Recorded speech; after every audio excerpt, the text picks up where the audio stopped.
Neato. I wish. We live now. We live. What up? What up? What up? Welcome back to another episode of Cards on the Table podcast. I'm Ken. I'm Reggie.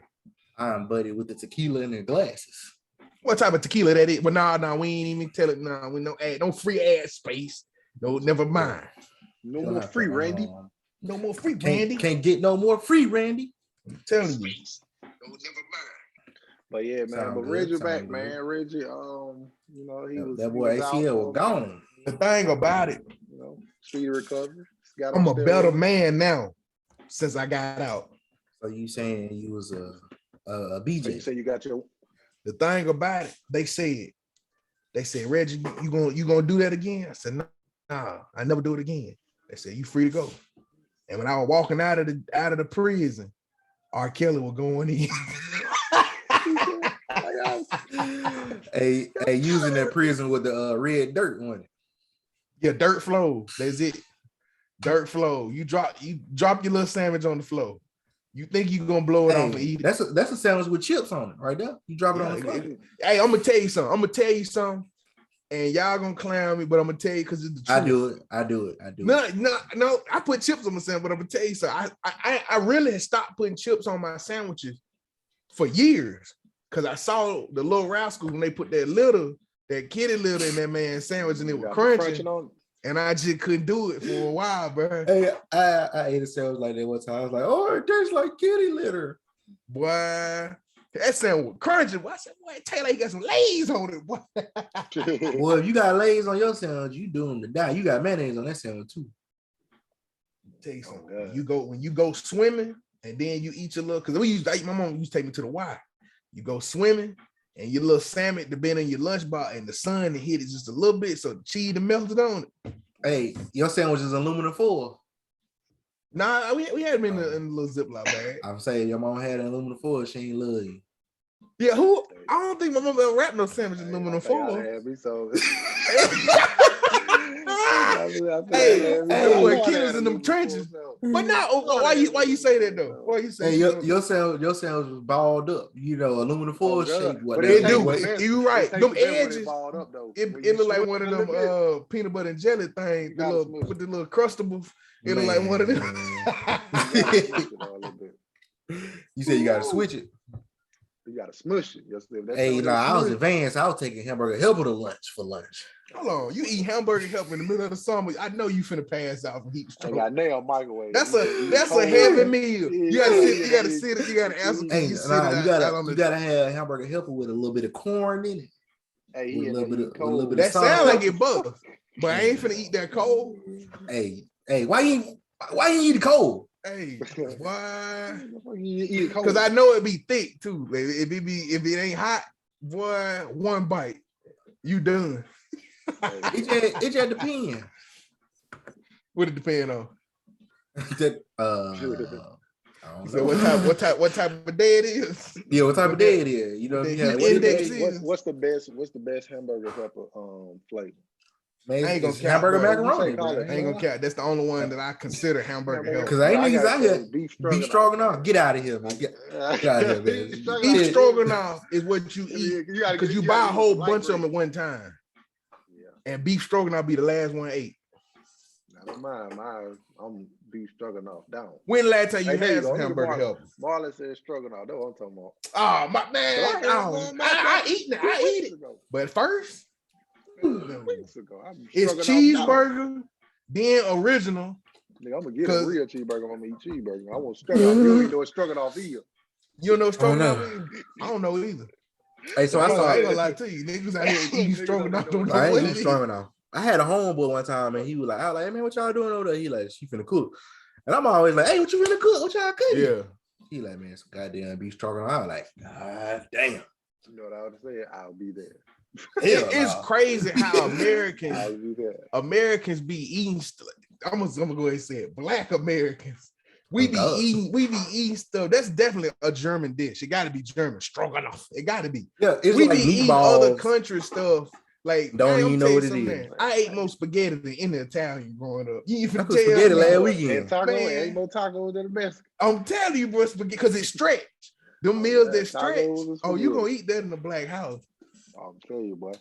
But my mama used to always make hard shell tacos, but it wasn't until I like she got burnt, out of she the burnt the house shell a little bit. Yeah, my Why? mom used to burn it sometimes. I ain't gonna like He be like, did the show? Man, damn, man. Did the show? And then don't Hey, get nigga caught used to- trying used to to break get the one shell that in ain't a little half. black on the edge. That ain't for you, Get get. man. A perfect household meal is spaghetti, corn, and green beans. And I said green beans. Ain't gonna lie, listen. I spent the night over somebody's house. And they was a little look spaghetti. I'd have had that too, spaghetti and green beans. And corn. That's how much starch. I don't know if corn was in it, but I'd have had that. But I'm gonna tell you something. I spent the night over this dude's house, like in cut it out. Cut it out. This was like 4th or 5th grade. Yeah. But they was in the trenches, bro. Like I mean, like I said, we weren't rich, but like they was in the trenches, and we had spaghetti, right? Why they had fried fish with the spaghetti? People do that though. Hey, it was busting. Oh man, yeah, people do. I ain't never had it, but people. Bro, it was busting, bro. I would have never thought to put them two together. The first time I heard fish and spaghetti was on a Black Rob song with P. Diddy. It was called Special Delivery. They knew what they were talking about, bro. That fish went fried. It was just like cool. Oh, never mind. It was like it got to be fried fish, and it can't be fish you made to go with the spaghetti. It got to be fish that was made for like a fish fry. You heated it back up. It looked like they just threw the fish, the raw fish, on top of the spaghetti. That's right. That's an Italian dish, probably. Probably. But I tell you something I don't like. Well, I say I don't like. I ain't never tried it, and I have no intention of trying it. You ever see what folks like? They slice the fish a couple of times, and they just cook it with the head on it. No, you get that in Puerto Rico. I'm good on that. I'm good on that. No, I'm good. You ain't that good. I ain't finna fool with that. I don't even like fried fish with bones in it, to be real. I mean, I can navigate it, but I don't know. I can't navigate. I'm trying to eat that with no face looking at me. Hey man, big love father-in-law cooked the best fish I ever had. And I don't even eat fish. Well, he fried. Mm-hmm.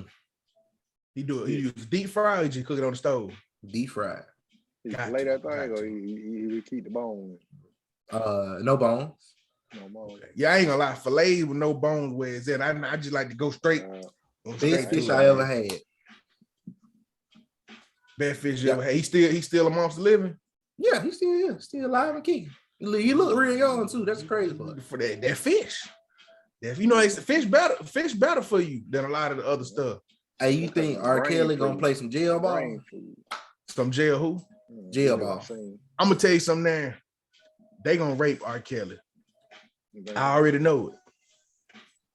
Because he gonna get there and he gonna think, okay, I'm R. Kelly. All I gotta do is sing. And their voice gonna be a little too high, and they gonna get him. And I get R. Kelly a year. I'm telling you that. Mark, what's the date? You'll give him October, a year. I give him before October 1st next year. He gone. He said they're gonna sing your way out of every situation. Okay. I saw a picture of him that I never saw before, and I knew he did everything they accused him of. That man had a purple. Yeah, I don't know what he had on, but the belt was a tongue. The belt buckle was a tongue. I said, yeah, you didn't did all that, man. Well, I'm a searchful person, so I seen the porno. He need to go to jail. You know, if you saw that, then that's you. They finna get you next. I saw it because some older people watching. Them older folk going to jail. While we talking about R. Kelly, got a question, okay? Yeah, what up? Let me read it so I can phrase it right. It says, now that R. Kelly is being hit with the full extent of the law, let's have that talk. Talk we should have already had, but let's have that talk. Aaliyah. That's part of it. I personally love Aaliyah. In general, is it wrong to listen to his music? Oh, that's just music. I don't listen to him anyway. For real. Yeah, I don't really listen to him. That's anyway, fair. But, I mean, I don't care if you do. Is it possible to separate artist and art? Yeah, because as y'all are artists, I wouldn't call myself an artist, but y'all are artists, so y'all separate y'all personal personality from y'all work. Yeah. So one of my favorite anime artists. Songs. Get out of here.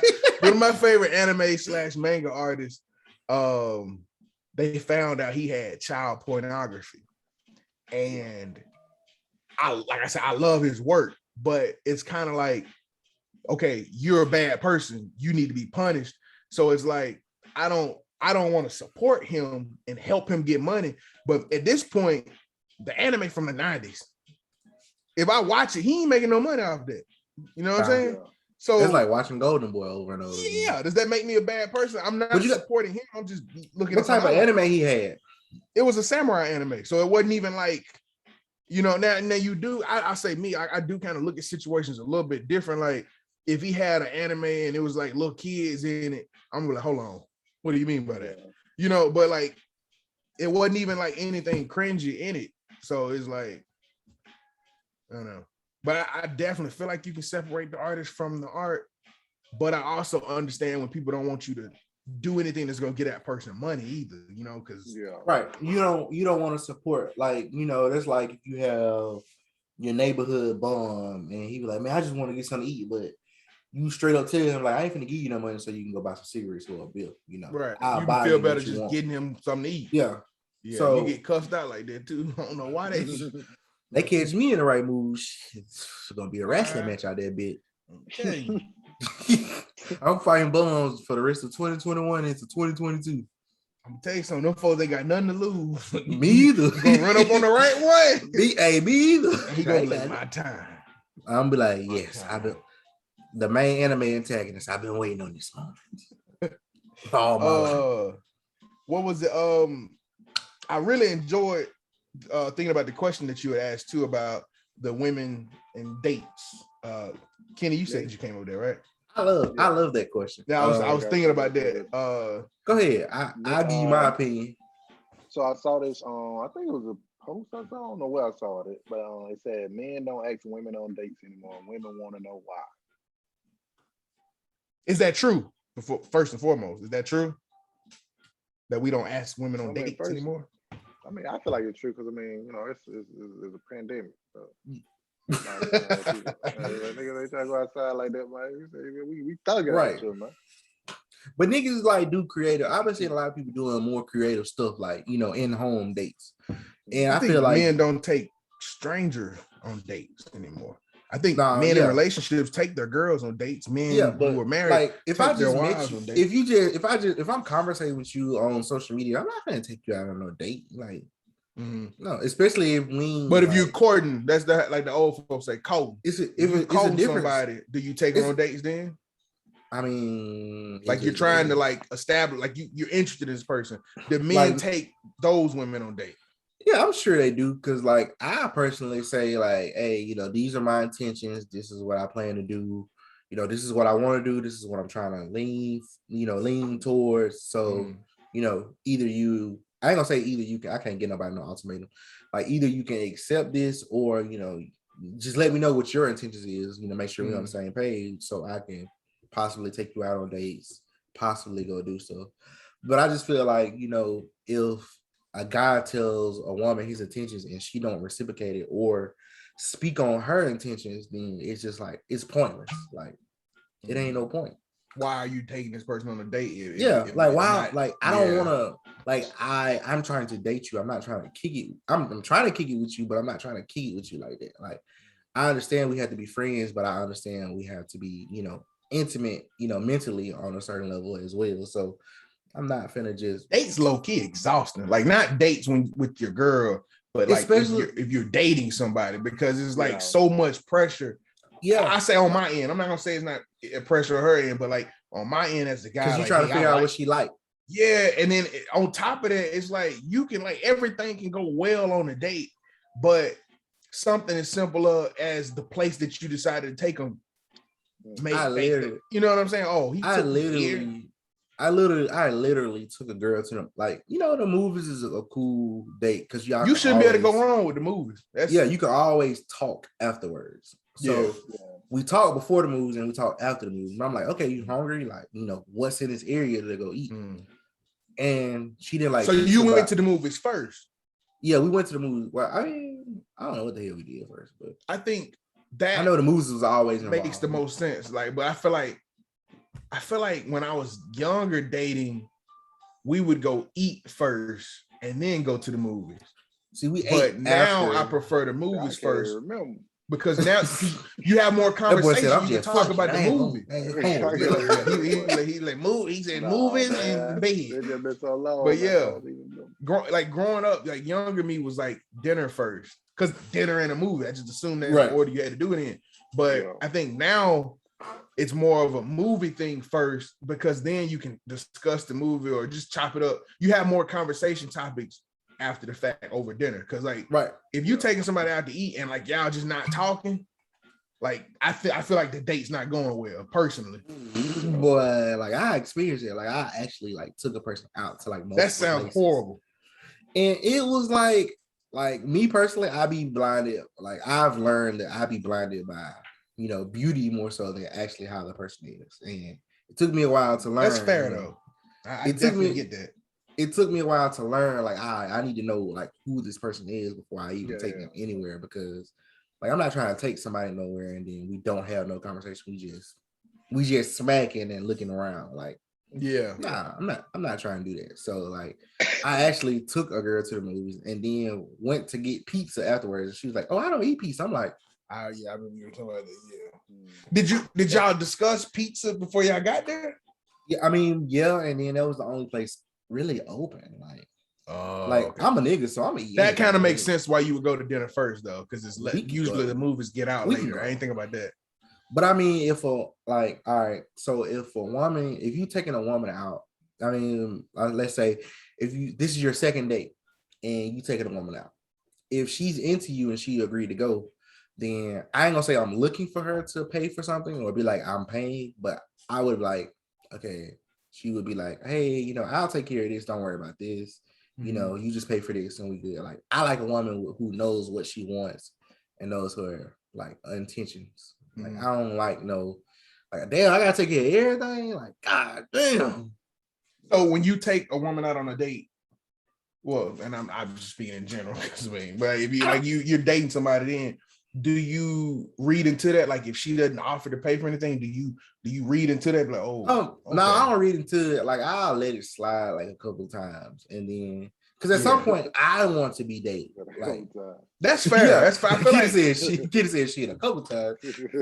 For time, you said the right thing with that though. You said you want to be dated too, and I feel like a lot of times it's viewed like the man's taking the woman out on a date, man taking the woman on a date, but it feels good to be desired. It feels good to be dated as well. Then I feel like a lot of times we get the short end of the stick. Like you take her out. We get the super short end of the stick because like I see women dress in lingerie and post it on social media before they would post it to somebody they're interested in. So like you desire attention before you desire a person that wants you. Like I took you out to dinner and I ain't get to see them panties, but everybody online right now got to see them panties. What's going on? What did he say? He said Instagram got your bid. Oh God! Who said that? Instagram. Kanye be dropping some gems though, man. But it's like he sit back and he just peep game like Instagram. Like your girl when you offer that stuff, you can see everything. You know what I'm saying? So you see it from a different perspective. You like, oh, that. Yeah. I see what this is. I see what that is. But once you immersed in it, you know what I'm saying? And you can't see that much. Really you can't really see the full picture. That's true. That's true. So going back to the question, just to reiterate, is that true? Are men not asking women out on dates? No, of course not. Of course they are. They are. Go ahead. I feel like the relationships that are being developed and established, it's kind of becoming one of those lost arts of dating is a lost art, because I feel like so many people kind of see dating as, well, in the sense of in the past, how you would find a place or something or whatever to do. I feel like people kind of feel like just hanging out, just like, hey, come by here or come do this or whatever. You know what I'm saying? So it's not really I'm asking you out on a date. It's just more like spur of the moment, like, hey, you trying to, you know what I'm saying? But it's like back then it was more planned. It was like, hey, on Saturday, you want to go out, you know what I'm saying? It was more of a goal too. Like I hate to sound like that old guy, but I feel like, first of all, if you born in like the early 90s, you get like a pass to say stuff like this. Like, because we saw technology, like we saw when we grew up and saw when people didn't carry cell phones. Right. And now we have people with like whole computers in their pockets. So like, right. I feel like if anybody gets to say stuff like what I'm about to say, it's us. But I feel like back, and I say back in the day, like I remember I used to have the page my mama at work. I remember people carrying pages, yeah. So, but I think about like at a certain point, if you went out on a first date with someone, unless you already knew that person, which is kind of a rarity, you didn't know anything about that person. You didn't know where they went to high school. You didn't know who they knew. You knew nothing about them. But now, most times people reach out to people. If I were to contact a girl to go on a date, it's 9 times out of 10 over social media, unless I just happen to meet them at a coffee shop or a library or wherever. That's rare. So You're gonna meet somebody. But usually it's over social media now, which there's nothing wrong with that. But if I'm gonna ask you out on a date, I got all the information that all the first date information is on your page. What high school you went to? What's your birthday? What do you work? You know all of that stuff just right beneath their picture. And but you know, I don't mean to cut you off. No, you good. You know, like the dominant question is like, who are you outside of social media? Because everybody has a persona on social media. It's rare that people are just, who they are, their everyday life on social media. The people who are 100% authentic themselves on social media get laughed at because that's oversharing. 9 times out of 10, if you are authentically yourself on social media, not saying that you have to be fake on there, but like if all of you on social media, you oversharing because I don't share my bad days on social media. Right. I only share my victories. You know what I'm saying? I actually laughed at somebody that goes on social media because it was when CLB and Donda dropped. And he was like, y'all going on about CLB, but Kanye, he was talking to his mom spiritually, but like niggas ain't want to hear that. So I laughed at it like, shut the fuck up. Nobody want to hear that shit, nigga. But I mean, I get that. Like, I as an artist, bro, like, and we ain't got to rehash that, but like, as an artist, I can respect Donda more than CLB because he had a vision, right? Right. But this is capitalism. You better make what people want, supply and demand. Like basically, bro. Yeah, like, it was authentic, but we can't that right then. It's crazy how like rappers work, bro, because they don't supply and demand, and then they don't do what they want to do. Like me just dropped the album. Ain't nobody trying to listen to that shit. Nobody wanted that. Because who out here was like, man, when that Meek dropped. It's like what Meek wanted to do, basically. Well, it's good for him. good for him on a level. But then again, you're supposed to drop some the plot supply and demand. Like you're supposed to drop like what people want to hear. Like Meek Mill never drops what people want to hear. Like, do people want to hear Meek Mill? I don't want to. You said a lot of niggas said it again. That what Drake said. Like Meek Mill's can rap. Like, he good, but like I don't think I done ever just be like, hey, he's a good battle rapper, but he's not a good like overall artist. Yeah, that's a good way. He's the best like artist, like hip hop artist to come out of battle rap though. Yeah, he's the best. Okay. Well, T.I. was a battle rapper before. He might have been, but I'm gonna tell you something right now. He may have been. He definitely probably was, but I'm gonna tell you something now. If y'all heard me somebody who calls T.I., who? Yeah, he been dropping that old school. He been dropping some heat lately. That the thing of I hate when people do this. They lose themselves, then they try to come back, and then you like look at that, look. You should have been doing it. Ludacris trying to do that too. Ludacris got a whole peanut butter commercial.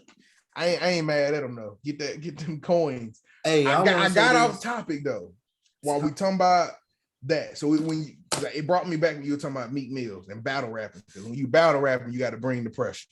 If you gonna say who your favorite battle rapper is? No, I'm not going there. I'm going back to the dating thing. I would say Dalit, man. I like Dalit. We got some women in, so while we got them out, just in case they want to chime in. And then we go back to that one. seem like all these questions are what men don't do. Men don't apply pressure anymore. Now I got my own stance on that, but I would love to hear what y'all think. Because me So personally, you I agree don't first? You agree that we don't? I agree. Okay. We don't apply pressure because we don't like presenting ideas and then to get turned down. Like I'm scared to. Yeah, I can present a whole catalog of what we're gonna do and what we need to do, and then if it get turned down, I'm like, well, fuck this shit. Then I don't want to do it anymore. And then you can apply the same pressure as somebody else, the exact same method, same amount. But if she vibing with that person more than you, it's just like the thing, like if you look good to her, you can't be creepy. Bruh, it's the same thing. Y'all can be neck and neck. Like y'all can evenly look good, y'all can evenly have style, but let that nigga flash some money. You out of that race. You know what? That's true. But I don't feel like that's a loss. I don't know, bro. Nah. I don't know. He said, I don't know. I've been beating niggas out. I've been broke for a while. Hey, them ones that like that's considerable then, because if she gonna leave me for somebody with some money, that's an L for them, not me, because I'm looking to because I'm not looking. I'm not looking to. It's fun when you ain't got no money though. Like that, what a lot of women gotta understand. It's like you gonna have the most fun with a nigga when y'all broke together. Because you got y'all finna watch some ratchet ass movies. Y'all finna cook some good ass meals. Y'all finna have a ball. And you appreciate so much more. Y'all finna drink some the wackest wine ever. Man, but don't be broke with a nigga that just want to be broke forever though. Be broke in fact, you got to get with somebody who fighting to get it. You know what I'm saying? Okay, I'm trying not to be broke, but how would you define what you think this girl means? She said men don't apply pressure anymore. What do you think she's saying? I mean, like as in the like in pursuing of that's what I thought. Yeah, like, you know what I'm saying, like applying pressure as in like how determined you are to have this person. Yeah. But I feel like reason why men probably don't apply pressure like that no more is because of the idea that it's like it's not needed. You know what I'm saying? It's like, that's true. I'm applying something that ain't needed. It was this girl and guy going back and forth on Twitter, and she was like, why men don't chase no more? And he was like, why you running from somebody if you want them? And she was like, you ain't never played tag? He was like, yeah. If somebody take off on me, I'm gonna get somebody else. You know what I'm saying? And that's like I get it's okay to to pursue a little bit, but if it's not being like, what's the word I'm looking for? If it's not being matched, I'm not, nope. Yeah. Cause then you know how these girls got these group chats. Huh? How would that be matched? What's the equivalent of matching that for the opposite? If I'm always writing you first, if I'm always calling you first, if I'm reaching out, if I'm playing stuff, if I'm taking the initiative to do anything, there's no point. There's no point of me talking to you. And I'm okay with it being 70-30, which I feel like a lot of guys are not okay with it. If I'm interested in you, I'm okay with it being 70-30, 60-40. Because I still see the effort. Then you gone. Man, you're wild, boy. Hey, that's the truth though, bruh. I'm gonna be honest with you. Look, I'm glad I'm happily married. I can say that. Like I knew what I wanted, and I never was. That's one thing I can say. I never played. You know, folk act like they love somebody just to have sex with them. You corny if you do that. You know what I'm saying? Like you ain't never did that? No. I'm ugly. They don't care about them or not. Hey, now Kenny did that. He did that. I remember one time. I never forget. Man, I'm gonna tell you a little story. I ain't going to class. Don't you think I came in the room and I said, "Man, it's been a tough day of classes. I said, I'm just gonna take a nap." And he said, "That's cool, bro. I'm probably just gonna chill too." So I wake up in the middle of the night. He having Bible study. And there's a girl in there. But I started listening. And he gave you that look. And I wasn't hearing nothing about Jesus. I said, how they having Bible study? So I sit up. Because Jesus was in the room. I said, man, I wasn't snoring, was it? I'm just trying to see what they talking about. No, you weren't snoring. That was the girls. I said, what y'all reading? They got a Quran over there, Kenny Muslim tonight, I get. I said, That man mud Hey. for some booze. I ain't gonna lie to you. You're gonna say I don't know, but I've never seen the Quran before. I've never seen it. Have I y'all think ever seen I it? have. I went to the ain't Arab gonna store. I know I just told her. I don't think if I'd have seen it, I ain't know I saw it. I saw one. I don't think I've It's seen smaller than the Bible though, ain't it? Yeah, it's kind of thin, actually. it. Yeah. What What you finna say? You finna say I might get that. The Bible too long. Yeah, I was like, no, I think we gonna turn the Muslim. Hey, he said this be too lengthy. Oh, This be God. I too need to lengthy. know what God did in a jiff. You know what's crazy though? The Bible's such a long book, but everybody know the same story. Like ain't nobody like you would think, but they it only being know such that a big because book, somebody gonna know a story you ain't heard before. I Nah, asked it's the the same Arab, story. bro. They telling the story from that person's perspective. So Did the whoever show? they learned it from, Did the show? they telling the story. Well, I asked the Arab, like I go to the Arab store, so I asked the Arab, I was like, what you reading? He was like, the Bible, the Quran. I was like, oh, okay, you know, is it different from the regular Bible? He was like, it's the same. He was like, the first 4 books of the Bible are in the Quran. Actually, was it Genesis through? Ain't gonna. It's it's something through. He was like, you do good by people. People do good by you. You know, it's really simple. I tell you something, man. I feel like if you need Christianity to be a good person, you're not a good person. What you say? I'm gonna have to go to the bathroom in a minute. Boo boo, that boy. Nah, I gotta pee. I gotta pee. Them guts bad. Nah, them guts good. And the last question about dating, it says, well, really, it's the same thing. Men don't woo sweep their women off their feet. That means you got to take the rest of that to the head. I'm gonna skip that one because they're basically the same thing. Who had the friendship? What that is floating in there, man? It's a court. Man. Straight to DCH if you swallow that. He gonna plug you up. You ain't gonna better do nothing. Who had the friendship question though? I did. How do you know when you have a good friendship? Like y'all two been friends since 1972. I don't like that nigga. So y'all could answer it better. I feel like better than anybody because y'all done had a friendship since forever. Mm-hmm. You asked how do you? Now you gotta answer because I mean I'm the good friend. You just a nigga. Say you just a nigga. That's how a good friend talk to his friends. Yeah. Is that how you know you're a good friend? Is that how you feel like a good friend talk to his friends? Mm-hmm. Yeah, man. Here. So look, this is the thing right here. Number one.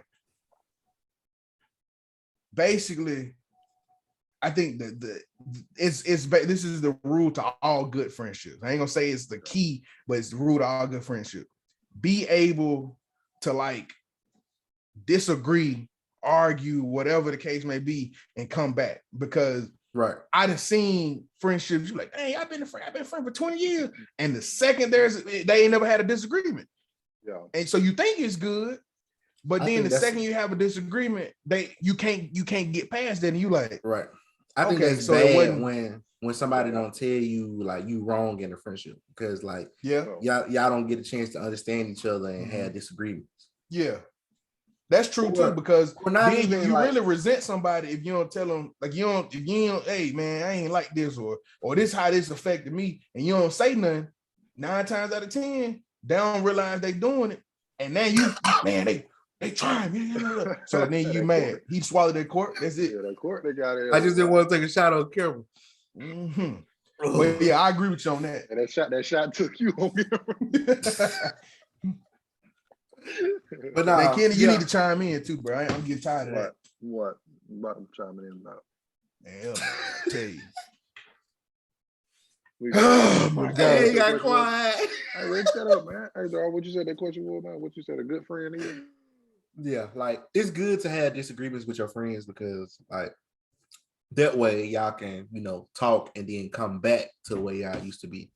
Yeah. That shouldn't affect the amount of love in that friendship. I wasn't talking. Oh, I thought is Kenny muted? I think unmute yourself, Kenny. What kind of tea you drink? Man. There ain't no tea in there. That man a drunk. There's some tea. There's tea, man. You just mad because I'm a culture. You know what I'm saying? Like I'm really, I'm really cut like that. What kind of tea it is? Don't worry about all that. He don't know. He can't spell it. Chameleon tea is chamomile. Chameleon tea. In my cup. That nigga said chameleon tea. Yeah, that made me cuss. Oh, boy. Hey, man, chime in, man. God, dog. No, but a good friend do everything Reggie don't do. Oh, boy. Hey, no, I was just playing. But no, I definitely can agree with that. Like, as far as like, you got to know how to like fight with a good friend. You know what I'm saying? Because like, if you don't, of course, you won't know like what's the foundation like. You know what I'm saying? It's like the moment some start to, or y'all have a disagreement or something like that, you know, you kind of fall into that place of, well, first off, you don't know how. I gotta pee. I'm sorry. I gotta go. Oh, go ahead, bro. But you got to know how to like actually, you know what I'm saying, like fight with that person. Because I mean, like I said, once the wind start blowing and the storm come in, then you know ain't no telling whether that relationship gonna last like that. And I feel like it's similar to how, you know, when it comes to like a real relationship with you know a person that you're dating as well. It's like you got to know how to fight with that person. Because I mean, like I said, it ain't gonna last if you don't. That's fact. I feel like a lot of people feel like, I don't know. People feel like, oh, if y'all argue, y'all ain't happy. Now, if you arguing every day about something, yeah, okay, it might be some problem there. But like, if you're not gonna see eye to eye on everything. Like, no, that's fair. I mean, if like literally, if it's your best friend, really, if it's your friend, you spend more time with them than the average person. So y'all gonna butt heads on something. And 9 times out of 10, it ain't gonna be worth ending the relationship or friendship over anyway. So just work through it. Yeah. But you know, I agree. You got to know how to fight. But that's a good friendship. Facts. You gotta fight. Oh, you're right. Too hard. Big Love, I got a weak bladder. Look, I'm gonna tell y'all, Big Love got the weakest bladder in America. What it is, but how old you, John? I'm only 31. You gotta get that. I just had to pee because I ain't peed all day. Yeah, but you gotta get that prostate check. No, why? I think when you turn 30, you gotta start getting prostate exams. It's 50. No. Yes, bro. Let me look. No, it ain't, bro. You're gonna be 20 years late. You better go find out. I'm tell you something. Let me see it. When that man said you're gonna be 20 years late. He said, boy, you gonna be there 20 years ago. He said, man, we could have saved your life if you came in here 19 years ago. At 50, it started at age 50. I know how. But some started at 30. We need to figure out what it is. A niggas at 30 to get their prostate checked like they ad played with. Hey, what you said? A nigga that 50, he ain't got nothing to lose no more. I'm about to say you 50, you done. At that point, you 50 years old. Okay, I'm gonna tell you something now. If you start anything at 50, you ain't gonna keep up with it because you set in your way. You ain't had no finger in your butt. For 50 years, you gonna start at 50. You halfway through. Assuming you live to be 100. So you saying you say I'm gonna live to be 100 with some windbreakers on. Hey, I don't know if you was on the Jonas said he don't want to live to get old. Oh God. If I got anything to do with Jonah life. I said, why? We'll keep that nigga alive. He said, I like sex. I was like, man, I'm gonna tell you something now. I'm gonna be 90. I'm gonna be 90. That's you. You get ain't nobody tell you had to stop doing that when you get old. Back gonna be hurt like a mud. You gonna go to the chiropractor every day. Man, it get to, I'm gonna tell you something, by the time I'm too old to do that, technology gonna be able to do it for me. I'm just gonna sit down. You ain't even gotta walk downstairs no more when your back hurt. Bro, what if you live to 100 and your parents live to 200? That'd be good. That'd be a blessing. Y'all gonna get on each other's nerve. Cause they'll get on my nerve now. I know where I stay. I know where they stay. They gotta live with you then, though. Ooh, now I'm 100 too.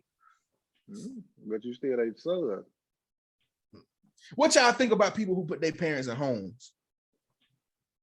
Because I feel like it's a don't get right. Like some people feel like it ain't right. What you said, John? My mama don't get right. I'm put her in home. This man here wild, boy. Hey. They said sons don't take care of their parents. It be the daughters. I just they don't said want to wipe you her had to Duke. have a daughter. She'll take I care just of don't you. wipe when her. you I get don't old. want to wipe her Duke. I don't even want to wipe Nas Duke. She but I wiped definitely- yours. What he said? We said that grown person do though ain't. Look how Kenny look. He already know what's up. You ain't gonna wipe your mama Duke, bro. I ain't say that. Yes, you kind of said it when I said I it. said nothing. So you'll wipe your mama Duke. Yo, man, that's my mama, man. I love my mama. No, see, you gotta say that my mama. Let's just say yes or no. Yeah. Man, Jordan, I love my mama. you wouldn't wipe your mama Duke, bro. That's a shame, boy. That's a shame right there, man. Bro, I All can't, them I years. can't You wipe do your mama doo-doo, Duke, bro.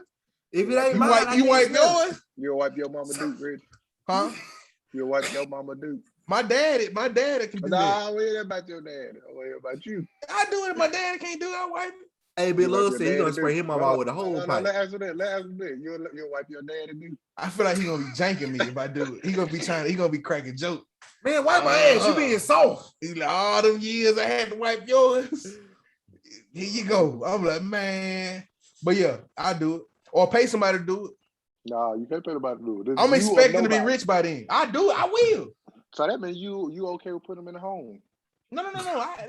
They gotta live in nanny. Hey, I like how you said you would be rich by then because you just know you're gonna be rich. Yes, sir. Hey, just brought me out to me and Kenny. Get Kenny like five. Y'all gonna be rich too by then. Then just get We gonna be rich on this podcast. Every time I say Bazingo, 200,000. Hey, I need you to say that when I play the lottery. Bazingo. Hey, Rich, I'm finna buy a lottery ticket. Say that. Bazingo. What the fuck is that, man? What you I don't know. I made that word up on the spot. Hey, Kenny, what's in your cup though, for real? Turmeric tea. What is turmeric? What kind of tea? What kind of tea it is? Let me see the label. Y'all red in here, man. What you been doing? What that cup say, Janet Jackson? What that cup say? Turmeric tea. Turmeric or turmeric? Turmeric. That man said turmeric. What that cup say, Janet Jackson? No, I don't say no Janet Jackson. What it say? What you looking at? What you looking It at? say June 7th. June 7th. Oh, No, June 7th, 2019. But what happened then? You see what they say, John? The last. Oh yeah. Hey man, we gotta go do that shoot, man. We gotta go recreate that shoot, man. We do. That man, you want to be Jonathan Major so bad. Oh man, I just want my drink, my tea and peace. Hit me, nigga, hit me. Hey, when they were leaving, somebody said, I don't know what none of that was. Damn, weak, bro. Hey, bro, I gotta watch it at the bar, bro. I gotta watch it at the bar, bro. I don't know what none of that was. All right, I got a question. Do y'all think dinosaurs really existed? Yeah. And I'm tired of acting like they didn't because the Bible don't say nothing about them. But they do, but they don't. How did they mate though? That's impossible. No, it ain't. It is because they tell. I look like all three of them when I'm trying to mate. I think it's like they lay down or something. Look how Angela asking how two big folk mate, man. Nature, what they say, life finds a way. Hey, man. And then you gotta think about it. Look at alligators. How you never seen no alligator, mate? But they exist. Alligators is just a waste of space. But they just kind of like it's like a, you know what I'm saying? No, I don't. Hey, I thought you were going somewhere. Hey, I thought you were going to go somewhere. He just said, he said, you know, they just. Hey, Big Love said dinosaur did a missionary. That makes sense. That makes sense. Oh man. Boy, it reminds me of them rats on Bad Boys too. Bad Boys. Hey, y'all follow Wesley Snipes on Twitter? Nah, I just feel like that's making bad decisions. Yeah, I should follow Wesley Snipes on Twitter, bro. You know, hey, Wesley Snipes had it to it. You know, ain't know they had a Blade game on PlayStation. On God, I did. I wrote you back. I was like, I never knew they had a game, bro. We missed out on that. On God, because I would never went outside playing. Well, they had that scene when he ran up in that nightclub. He threw that boomerang and hit somebody at the urinal. I said, man, how you know that was a vampire? Hey, that nigga just killing folks. Why? I'm telling you, because in the movie, he killed the vampires on the dance floor. On the game, bro, you whooping folks in the bathroom. Everybody. He want He even everybody. tell me everybody in that nightclub was a vampire, bro. Hey, he said they in here, ain't it? Man, He said they ain't. They in here, ain't it? that moved up. I would honestly, if they remade the Blade movie and put Wesley Snipes in, I wouldn't be mad. I'm saying if they put him in, I wouldn't even. They got to put him in there for a cameo. This scared the hell out of me. You think they're gonna put him in there for a cameo? Hell no. Blade. I see him and Kevin Hart making the movie, and his shoes bigger than what they supposed to be. I get. I'm putting money on. I'm put a fit box on. He gonna be in that Marvel movie. Yeah. I'm gonna tell. It's gonna be a small scene. Like he gonna say something. Like gonna be the old man. Motherfuckers are always trying to ice skate. And then Mahershala gonna be like, "Hey man, what you doing?" He gonna be like, "Man, get your ice skate up here." He gonna be in there. He gonna be in there for a cameo. On Twitter, bro. I say y'all should follow him because he's funny and he responded to people. Yeah, bro. He responded to everybody. I'm gonna write him like, "Hey, you got your taxi paid?" I'm glad he gonna cuss you out. I swear to God, he gonna cuss you out. He cuss everybody out to ask him about taxes, bro. I'm like, "Hey man, I'm like, hey Wesley, you got your W-9s ready?" He was like, "All right, bro, he said 2 places you should stop going if it causing you stress: out of your way and back and forth. Wesley Snipes tweet like a real nigga, bro. I swear to God, he tweet real that stuff on Twitter. New Jack City. New Jack City Wesley right there, boy. Did the show? Hey, how well? You know who I couldn't stand in New Jack City, bro? Ice-T character. I swear to God, my therapist looked like Ice-T from New Jack City, bro. You better watch him. You better watch him. I was telling Kenny Neal last week, bro. He called like my insurance to like try to get everything clarified, and he was like, "I want to speak to a real person." He was like, "I want to speak to a representative." Like he did it again this week. He was like, "I want to speak to a real person." He's like, "I want to speak to somebody with a heartbeat." I was like, "Man, hey, Ice-T got some car insurance commercials out now." I had a tweet say, "Who the insurance company?" Oh God, I can't remember the name of it. It's a small. I'd never heard of the company before. Is it Cold as Ice? This man, get out of here. Then they got an old man look like Uncle Ruckus on it. Like, man, did y'all know he started like he like a Godfather against rap? They get him the crown of Godfather against rap. Ice-T? Yeah, for colors. Yeah, I can get it. That colors on colors. Yeah, but he done threw all that away to be on what that show is he on? CSI? Law and Order.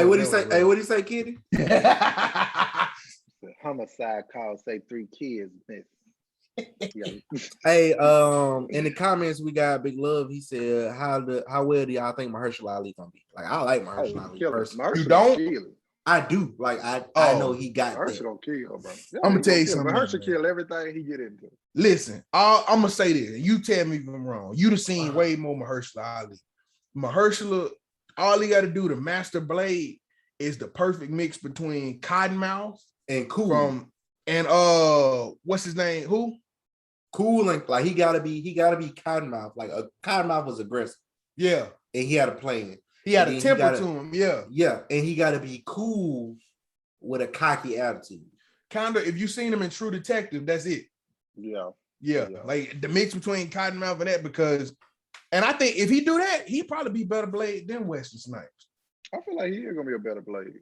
If he do that, because if they tell him, they give him the wrong direction, they're gonna mess it up. That's what I'm saying. It's boiled down to the writing and the direction. Because Mahershala gonna kill it. Like, but it ain't rated R though, is it? It is. I'm about to say if it ain't rated R, he already. I mean, if Deadpool rated R, then you already know they're gonna make Blade rated R. You would think, you would think. I just feel like this. Mahershala gonna kill it because it don't matter like as far as like the role or the direction, whatever. He gonna kill his part. So it's like now it's just kind of about like the you know what I'm saying, the mechanics of. You think Blade gonna be part of the MCU? Yeah, of course.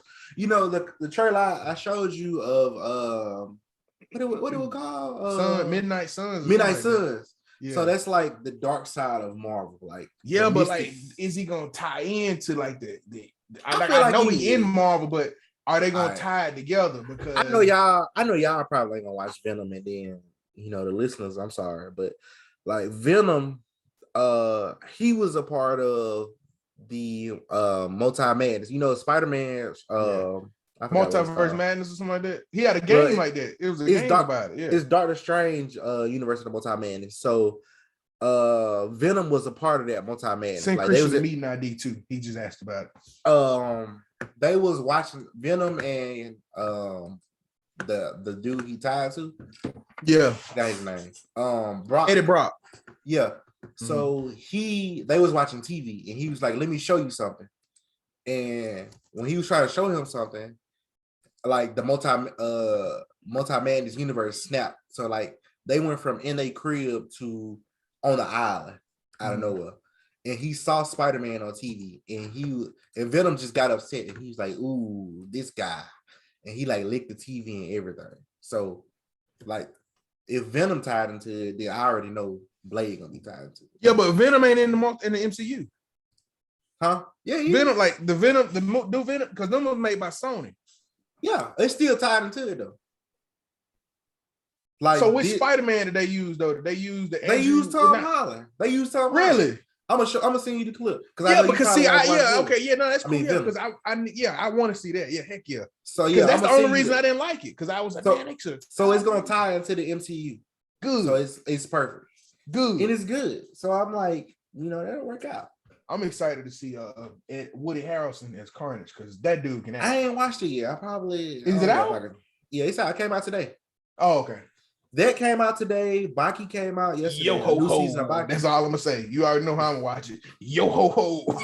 I tried to pirate it early. I was like, all right. Man, that man just said the word. We finna get hit off of here. Hey, I'm a black man. He talking about Johnny Depp.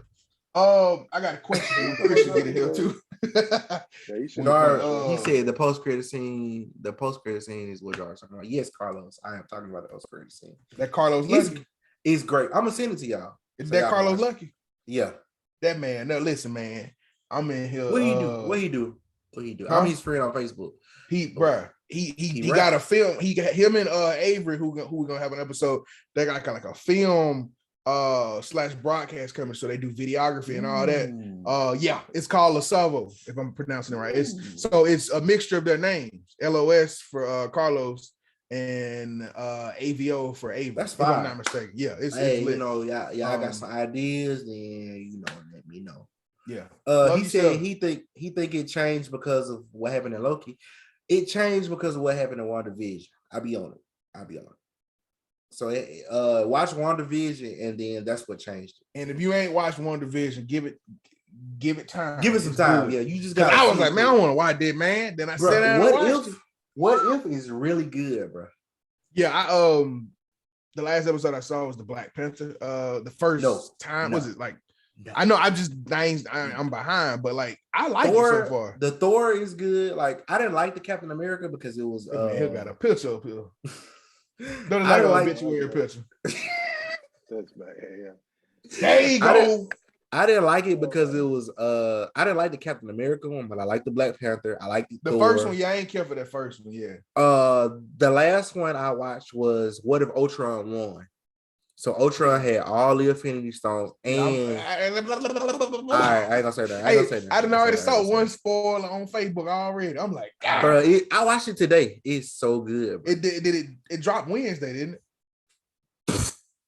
Yeah, I gotta watch it. It cut off when I thought it was just getting started. Yeah, because they ain't number 30 minutes. Boy, I wanted to punch the computer screen. It wasn't mine. I wouldn't have had to pay for it because I was at work. But I was upset. Wardlow, we got our guest here, man. What's good, brother? What's good with y'all? Don't be throwing up gang signs in here. Yeah, we hear you. Yeah. Go ahead and introduce yourself, sir. Hey, man, it's your boy Wardlow, a.k.a. Go-Low, because I'm the go to everything I've done. I'm the go to everything I'm planning to do, and I'm the go to everything I'm doing right now. Hey, I hear you. Go on. Let me hear bye. Bye. What's good with y'all, bro? What's good with y'all? We just chilling. Hey, I'm gravy, man. I'm gravy. Yeah, but it's good you came in here and said that too, because I got a question for you. I was just talking about Squid Games, wasn't it? Nah, hell nah. No, I ain't even started it. it's good. It's good though. I I ain't gonna spoil it, but it's good. My question, I'm gonna go ahead and ask because you came in here with the high energy, so I'm gonna ask you this. Oh, Let's yeah, go let for go. all y'all, but I'm gonna start with Christian. All right.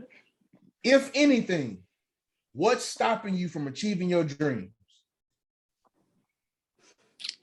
Is it someone? You or asking is it him or something me? close? Or I'm asking everybody? him first. Is it someone or something that's close to you? I would say sometimes it'd be my self-complacency. Sometimes I could be honest and say that. Okay, It's easy to blame somebody else for that, but yeah. come down to you at the end of the day. Right. Like, I would say complacency. That would be my answer. Okay. And that would be you. Okay. What about y'all? That's a good answer.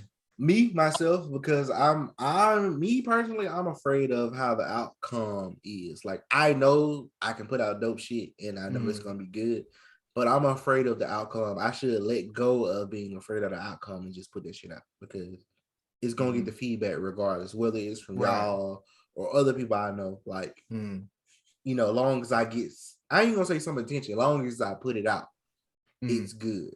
And I need to get over like putting it out more so than just holding it or not doing it at all. Because like me and you talked before, Richard, like we talk about like, all right, the key to TikTok is doing this. Like you just do the videos with no problem. And you know, you be like, fuck the outcome, you know, whether it get 2 likes or a million likes, you know, it is what it is. Like at least I got it out. So I consistency need to get back on, is rewarded every time. So I need to get back on just being consistent with whatever I want to put out, and you know, it's gonna prevail from whatever. That's my opinion on myself. I'm with you 100% on that. It reminds me of a quote, and I'm about to butcher the quote because I just remember what it means. But it's basically like once an artist or a creator 100% lets go the need to be accepted or to be right or wrong, that's when they can really create. So I'm with you on that. Hit that leg, then. Oh, I know what you're doing. I want to drink. I gotta finish. What about you, Kenneth? Oh man, I feel like what's holding me back a lot of times is I think it's 2 things, and I feel like both of them play in different times and they hold me back just as much.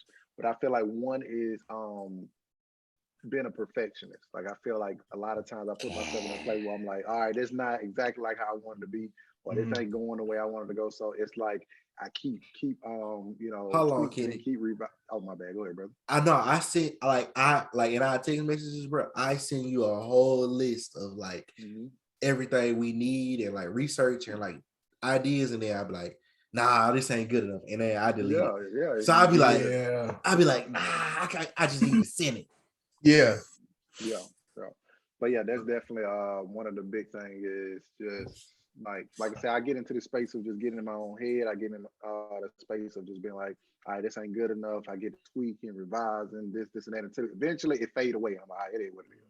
And then I feel like another thing is, what was the other thing I was thinking about?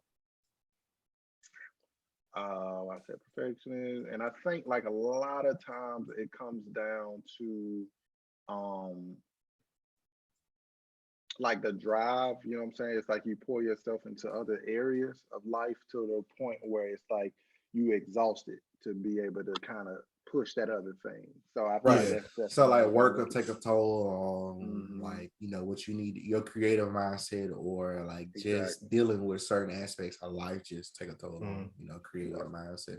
So like that definitely I can understand, because like I'd be like, all right, I'm gonna create, and then like I end up life be like, nah, not today. I end up creating like the day before or like the day of. It like kills me. I'd be like, all right, I need to do this on another day instead of the actual day I'm doing it. Yeah. Going back to what you said about the perfectionism, something that I try and think about when I get like that, and it really helped me, is so one of the channels I really like on YouTube is Belief in Fatherhood, and all he do is like record his life with his kids and his family, right? And they don't work jobs no more. That's what they do. They got merch, they got all of these different things that they doing, generate multiple streams of income and they do well. Like they do really well. They humble about it, but I know they doing really well. But he started by using broken iPhones because obviously you need multiple cameras. iPhones that didn't really work, that you couldn't call, you couldn't do anything, but the cameras worked on them. So most people feel like, oh, I can't start this YouTube channel because I don't have a good enough camera. I can't start photography because I don't have this. When I started my voiceover stuff, I was recording on my iPhone.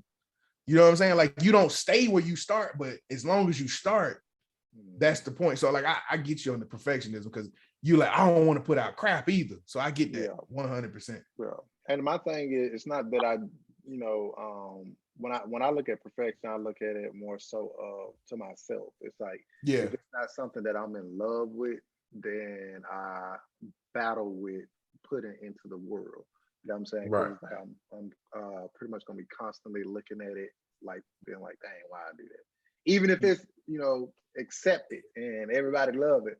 In my mind, I'm like, that ain't good enough. That ain't. You don't believe none of the stuff they say bro, either when they say the dopest stuff you create, bro, is the most stuff you don't like at all. Like, now that's true, and that's one thing I learned. Like, bro, when I was in college, it was one of I may have mentioned this on the podcast before, but when I was in college, it was one of my toughest teachers in like the art realm in the art department. And everything I would do, he'd be like, nah, it's okay, give me this, give me that, give me this, give me that. And it'd be stuff I'm like, bro, I'm killing it. Like, I know this good. I know this on point. I put so much time. I'm talking, it would be days I don't even go to sleep just working on these projects. You know what I'm saying? Just trying to perfect it. And I feel like that a lot of that kind of played into me now as an adult, me now as an artist, is because of going through those stages in life. But that's just a side note. But like I say, got to the end. This is literally my last project that I'm working on.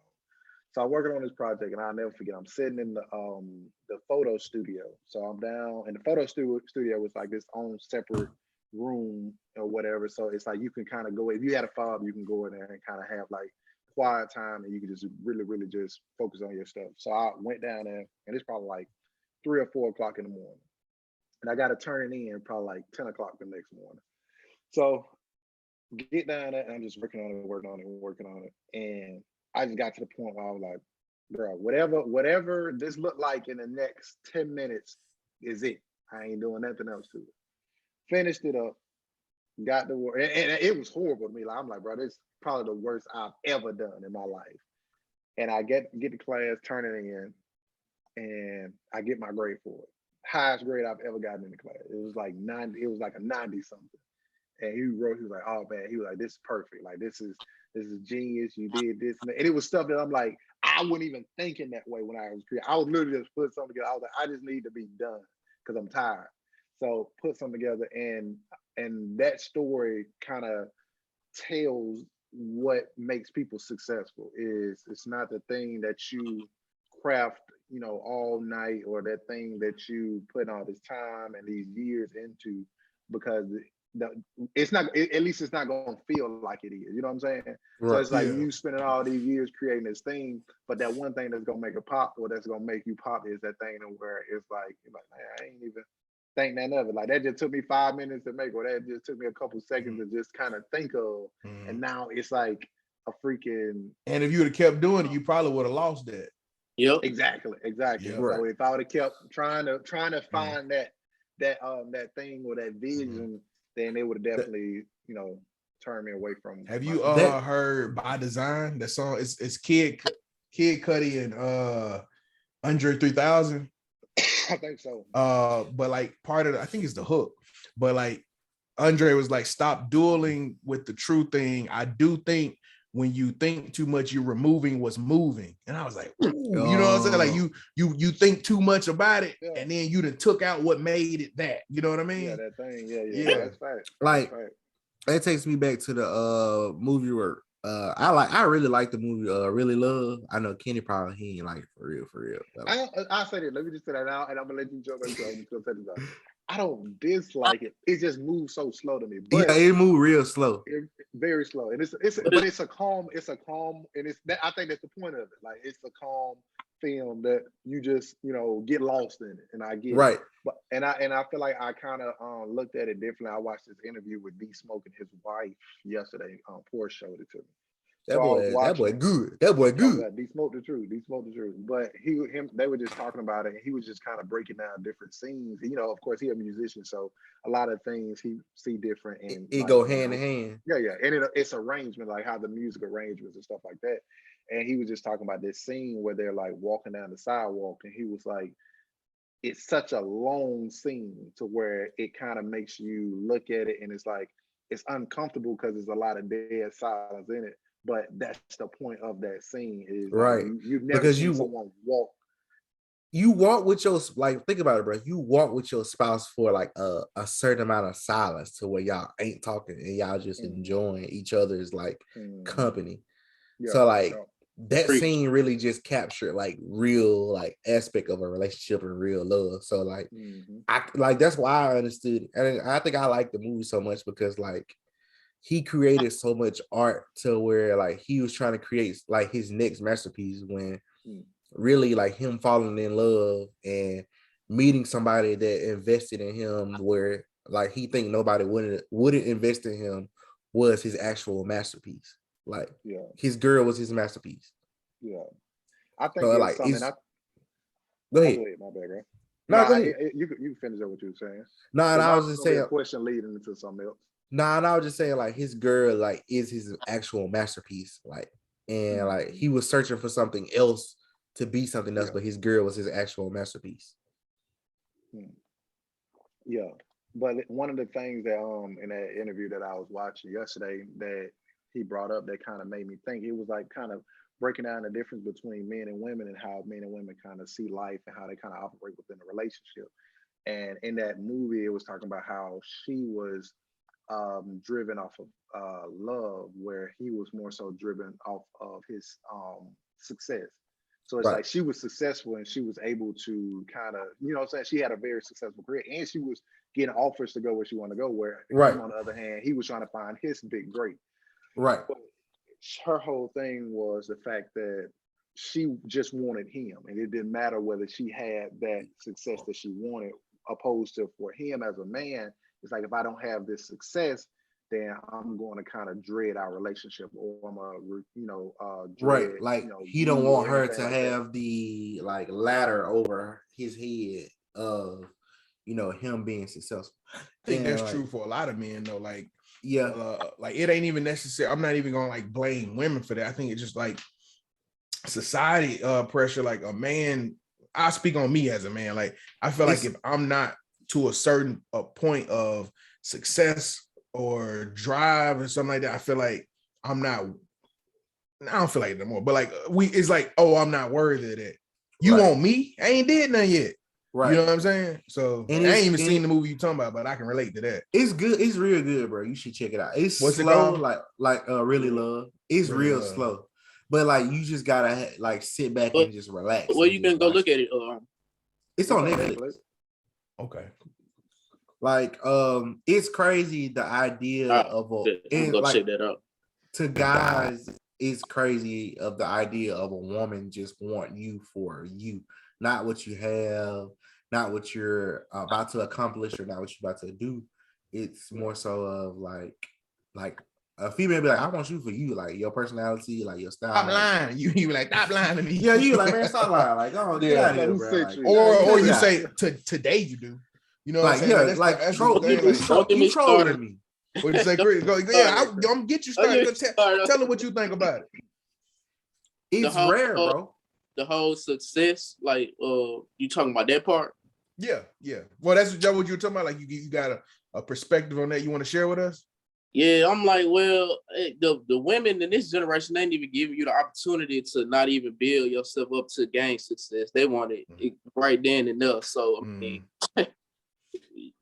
I think a lot of people our age we so used to instant gratification. You know what I'm saying? Like, oh, let me get that now. You know what I'm saying? And it's in every area of what we do. Our parents and grandparents made grits from scratch. We make instant grits. You know what I'm saying? So it's like I need that now. Even if it's not as good as if I had to wait it, at least I got it now. And it's just like, I feel like you could find yourself. Well, I used to find myself chasing instant gratification a lot. I see people. doing this and that, and I'm doing the same thing that they doing. This is they going up quicker than I am, but I just learned, man, they gotta stay in your own lane, and what's meant to happen gonna happen. Just stay in your own in his own time. It's like, so say you baking bread, and you like, man, I don't want to wait on that bread to get the way it's supposed to be. I want my bread now. And you get your bread. Yeah, you got something to eat right now because you went on and got it out of there. But then it's not done in the middle, right? And then you see these other people who put their bread in the oven at the same time as you, but they waited. And you see how much they enjoying their bread. And they even able to share their bread with more people because they let the bread cook and rise. You know what I'm saying? So even though instant gratification feels good, like, okay, I'm eating it. But as you continue going, you start to get to those parts that didn't get enough time to develop. You know what I'm saying? So, and I say that go for me too, because like I know some stuff with me is like, okay, but is that gonna make me money right now? Because I do a lot of stuff that I want to do, but I be like, is that gonna make me money? Is it worth investing in right now? I know it's good, but is it gonna make me money right now? Because I need money right now. Sometimes, you know what I'm saying? Thing that I learned, if you could do something that don't make you no money at all, but if say for instance you did something for somebody and you made no money off of it, they might put you in a situation to where you make more money from networking than what you would have made with them altogether. So you might mess up your blessing just off the fact that you ain't making money right then and there. That's definitely true. Yeah, that's true. 100%. I agree with that. But you just like you got to have some foresight too. You got to be like, hey, because and then you got to also know what to do. What's not worth getting paid for right now. It's like y'all saw that episode of Atlanta when he is I need money now. And I can't remember the dude's name. Yeah, with the dogs. So he's like, we bred the dogs, 3-4 months later, we're gonna sell them and we're gonna make money. He's like, man, people who are poor don't get to do stuff like that because they're too busy being poor. You know, so yeah, like that's facts, man. Yeah. You need the money now, but I definitely agree with that. I feel like and my boy Alex, he was in here for a second, but me and him, we worked on some stuff together, and it's been plenty of times where I do a project or something for Alex just on the house, but Alex has brought me more money than I would have made off of any project that I've given him for free. You know what I'm saying? That's what it's about. And that's just off the strength of just doing working together, doing big business, doing good business. With each other, and he definitely, my boy looked out and made it. I personally do a lot of stuff like just off the strength of like building a friendship because you definitely do. Because I'd be like, hey man, that charge them folk, but it working for you. It works because you networking, and you get the exposure you want more than anything because like if you constantly charging people every day for everything, like you ain't gonna get the exposure you want. It's gonna become a business only relationship, and sometimes you need friendships. You know what I'm saying? But you also like I said, when I be talking to my friends about stuff, I'm like, hey, get your buddy, because you got to know your boundaries. Because the people who it was a quote, it was like, know your boundaries because the people who want to take from you don't. And it was like a person with nothing to help you lose all of your they help you, you know what I'm saying? And it's like they gonna ride you out. Say about you though, anytime you see somebody got a lane that they can go to, you'll be like, hey, you need to do this, you need to do that. Yeah. I be trying, I try to help folks out. Some people take your advice. Some people are just my feet. But I'm thank you for noticing that, bro, because I know I done butted heads with people because it's like they not ready to do that, which is fine. And then I'm like, no, you need to do that, you need to do that, you need to do that. But you can't rush nobody to do what they ain't ready to do. It's only you see the potential that they can do. That's what it is. And they can't see the potential because they're scared of certain aspects of just doing what they need to do. Yeah. And then when they finally do get their feet under them and then they start doing it and they're like, man, this is good. This man, I should have started 2-3 years early. I'm like, I know. That's what I told you. Because it's so like honestly, bro, like if I wish I had started earlier. And with every single thing I'm doing now, I'm like, man, if I had started a little bit early, my prices could be higher because I'd be better. I'd have more people, I have more clients because I was networked early. You know what I'm saying? And we started pretty early. I remember me and Kid had these Anime Innovations. That was the name of the website. Ken ain't watched anime in his life. We had these, and we went to, was it Kinko's? And Kristen helped us print some of this stuff out because we ain't have much money. We kicked in. We printed out. Kenny drew some Nicki Minaj pictures. I drew some Big Sean pictures. We just printed them out and just started. We paper clipped them together and just start handing them out with the business cards or whatever. We ain't get no clients off of it, but to this day, people who see us still doing stuff, they're like, man, I remember he was doing that in high school. So, hey, I could have started soon. I would have, though. I promise you. Yeah. I feel like, you know, a lot of times we wonder why we haven't did something before or sooner. But I feel like sometimes it's good that you ain't did it, you know, when you thought you were supposed to have did it.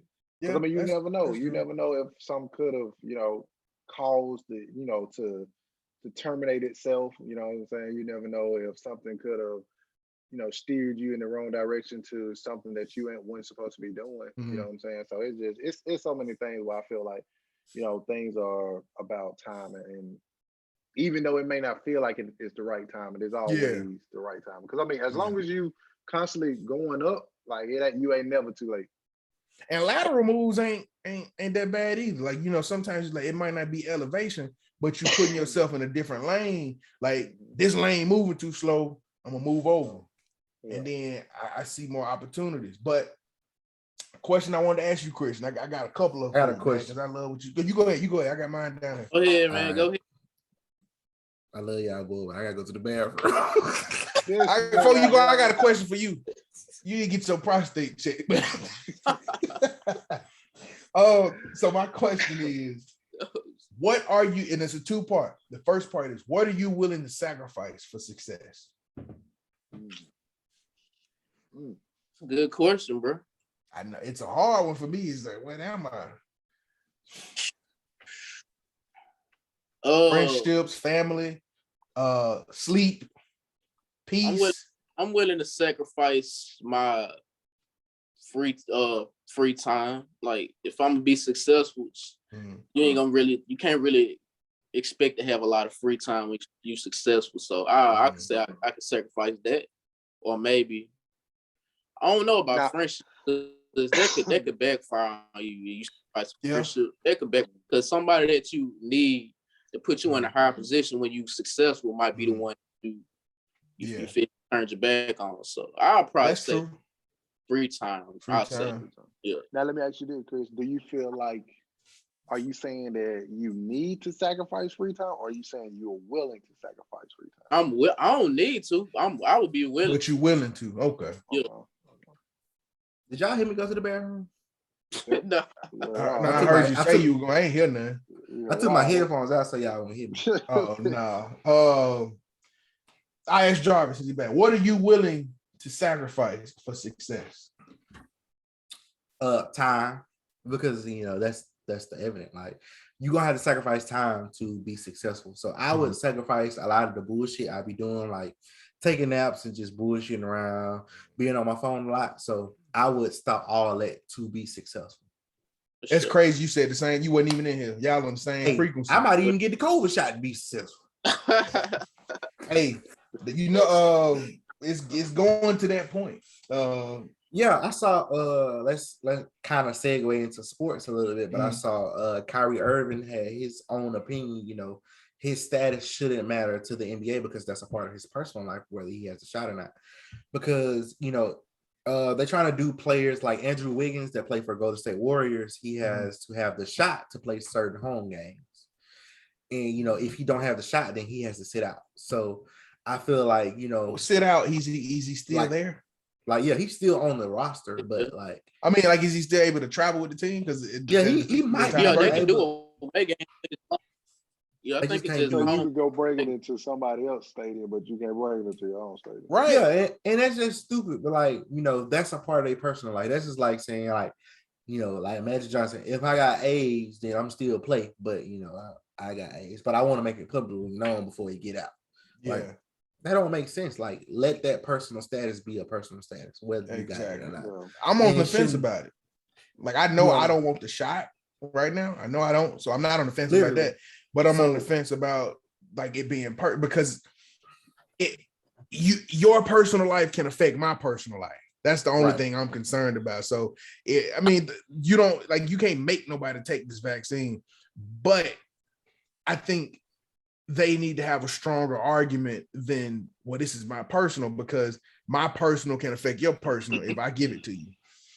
Yeah. But it's in New York, and New York is like kind of like, mandating that they gotta have it. So it's, of course, but at the end of the day, that should be a personal preference or opinion, Yeah, because if I get that shot and it goes and bad, it goes south, then I have the state to blame. I can sue. Well, you can't sue because you get a COVID shot on your own strength. That's like the but you're not, because you want your job. No, like they have like a thing. Mandated. Yeah. They not? They have a thing. I mean, it's mandated, but they have a thing where you can't sue. But if something happens to you, no, y'all gonna make me get something. I can sue. Yeah. That's like saying, hey, you got to walk across this bridge, and then the bridge break. You be like, you can't get mad at me.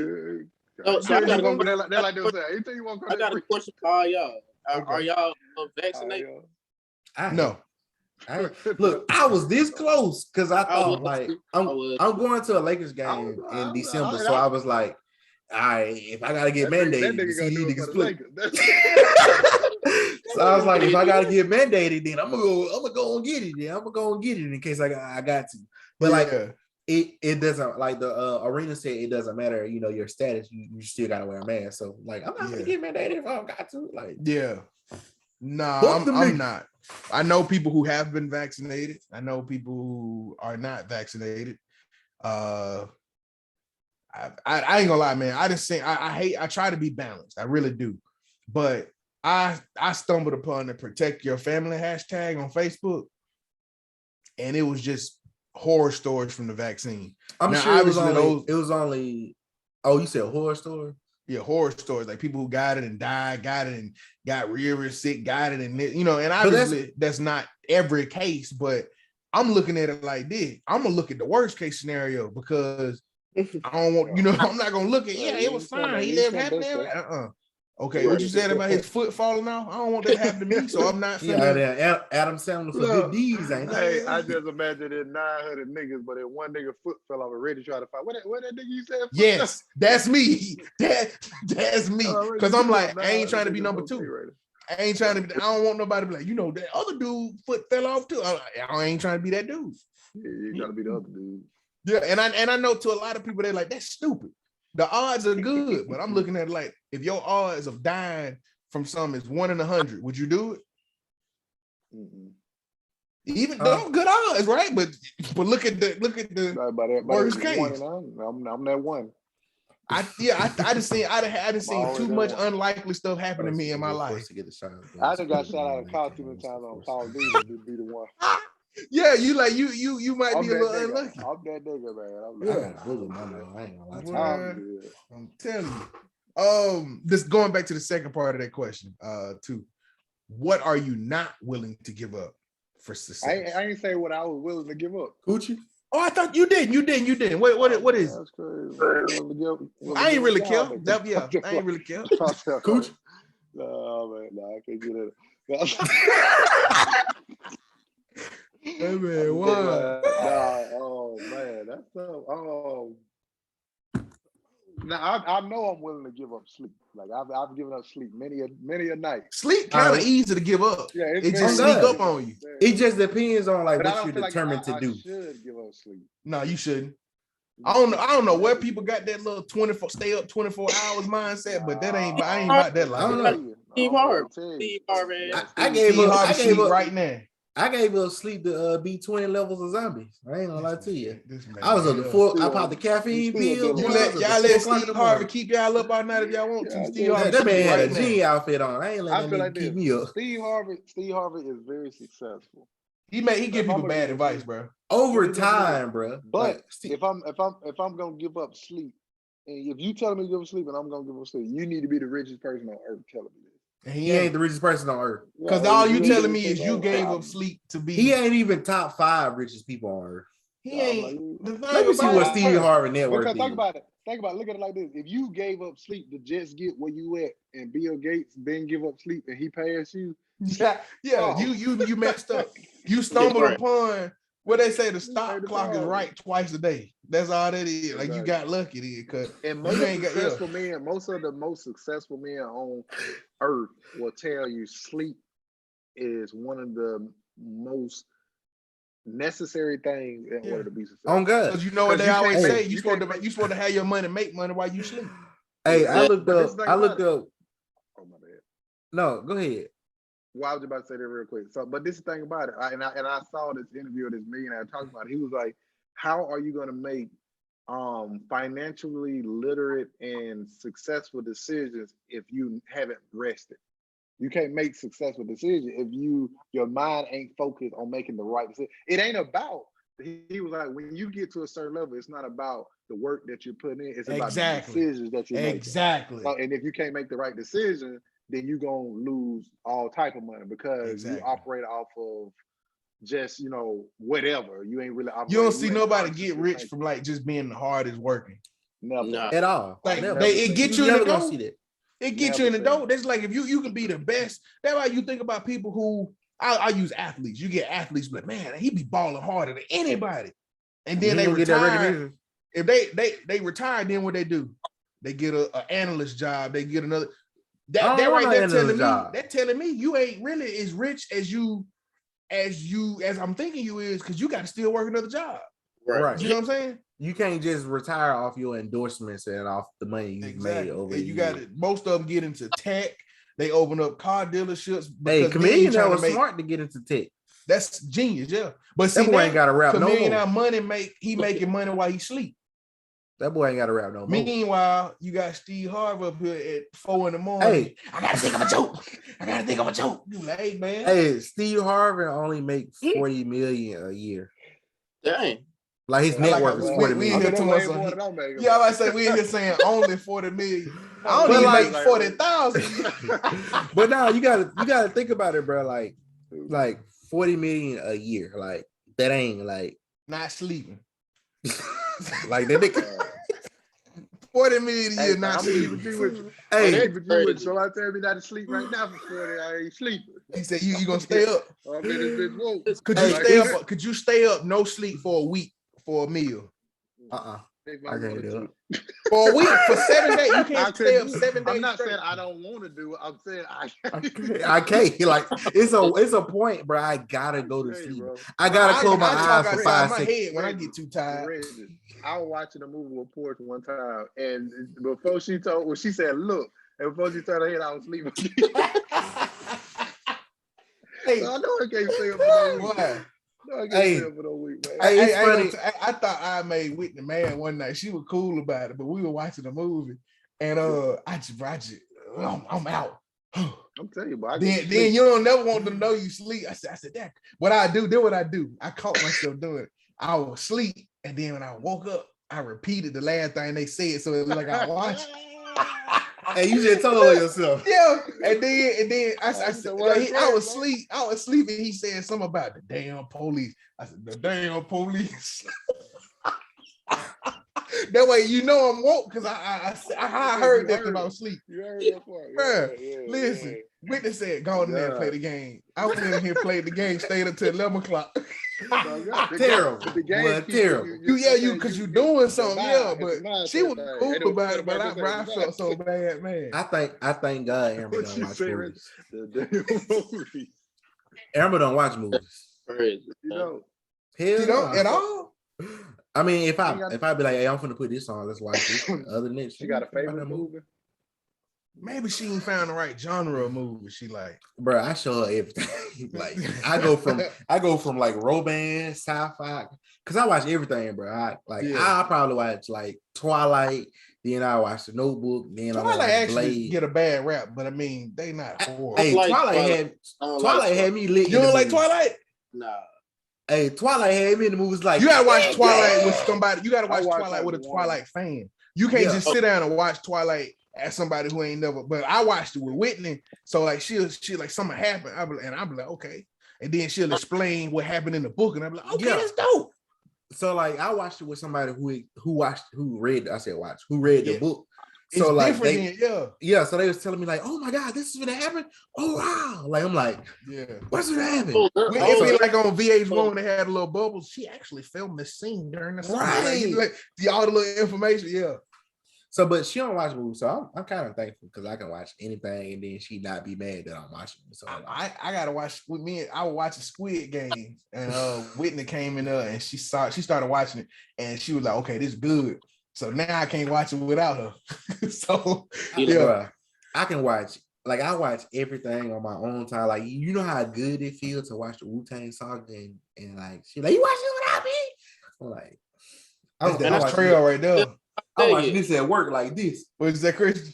I still ain't watched that yet. I'm tripping. It's good. So good. I mean, I gotta watch Bruh. season 2. The first season. The last episode, it's called Protect Your Neck, bruh. Like the last episode, like me from trying to make music, like beats and stuff, and like trying to orchestrate stuff in my mind, bruh. Like that's the process he went through. And I was like, this episode is well shot and so good. Like, it's crazy. Yeah, I can relate. So it's so good. Even though I don't like the way he talk, and I know RZA don't talk like that. Yeah, it's so good. He play him well though. Like he played him well. Like yeah, this how Sanders talk. I still hate him like that. I still hate him more. I still hate me more. Davies play again? Method Man. Wow. He looked like Method Man, bro. I like it though. I like it. He probably the best. Besides, he looks and caters to a Method Man in a way. I ain't gonna lie to you, Chris. You gotta see it, man. You gotta watch it, bro. I'm gonna check it out. He ain't got none of the face tats or none of that.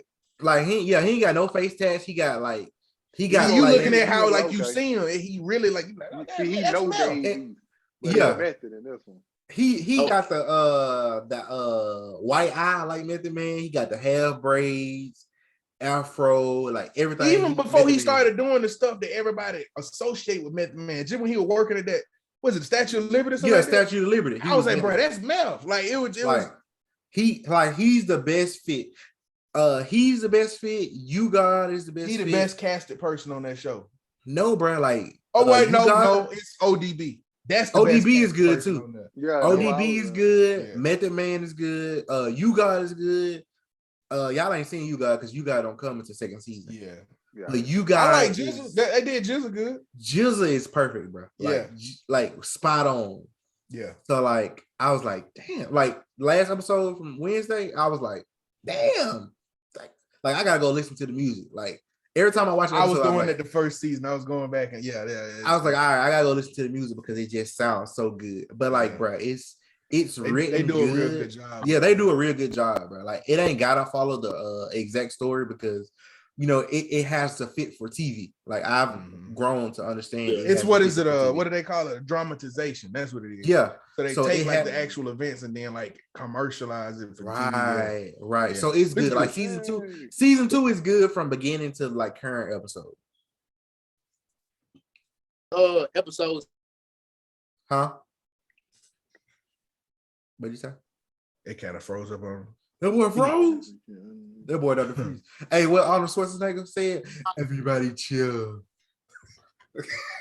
You know he from Austria, like he speak Austrian, right? I know. But when they got ready to put Terminator in, like dub it for Austria, they wouldn't let him do his own voices because apparently he got a country redneck Austrian accent, so they didn't want like who is all these niggas on set. Yeah, they didn't want that. I was like, that's crazy. I saw a clip of the second Terminator with the guy with the pointy ears that was like chasing, like running the whole time. Yeah, they were talking about how he the best on-screen runner. Yeah, he was the best on-screen runner. Bro, I watched it. He did that. Yeah, he did. Good.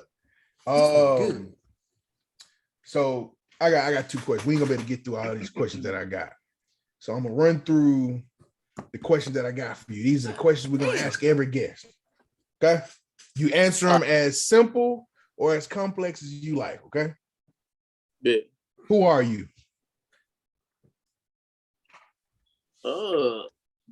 Dang. Nobody ain't never asked that boy who he is, so it feels good.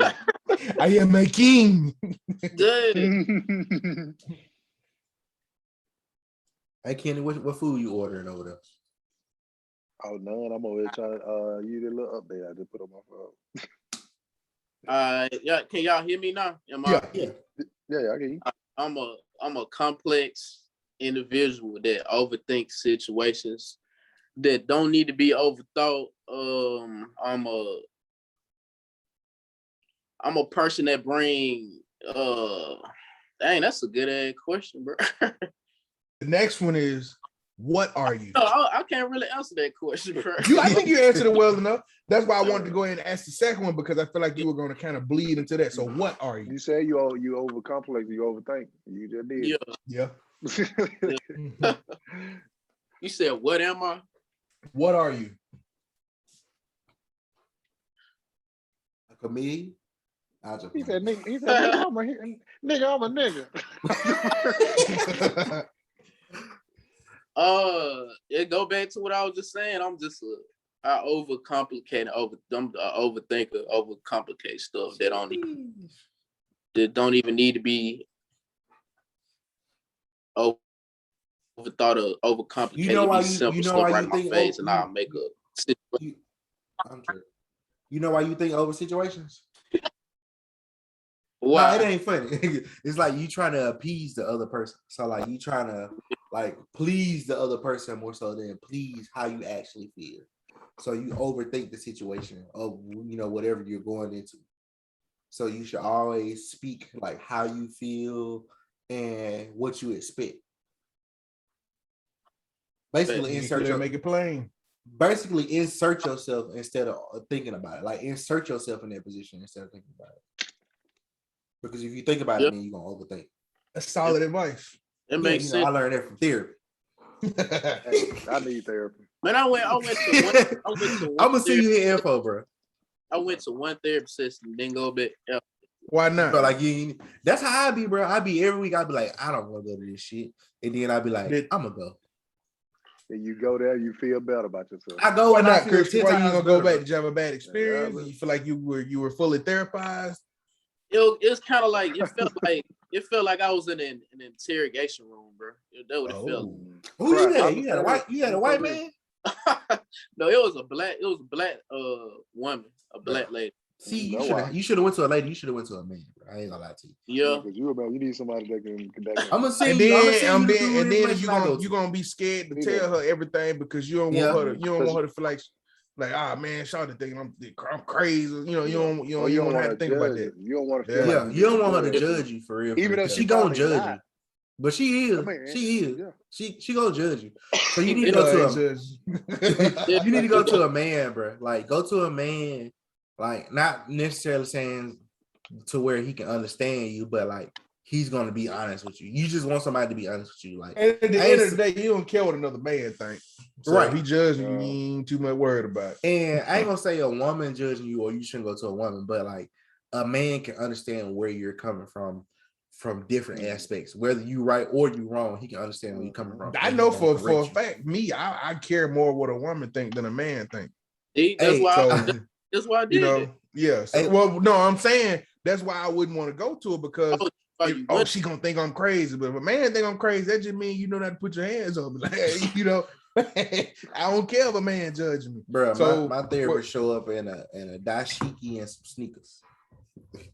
He gonna show up barefoot one day and he gonna have to give I swear to God, I wait every week on somebody to come out and be like, hey, how the bathrooms coming, Mr. Laper?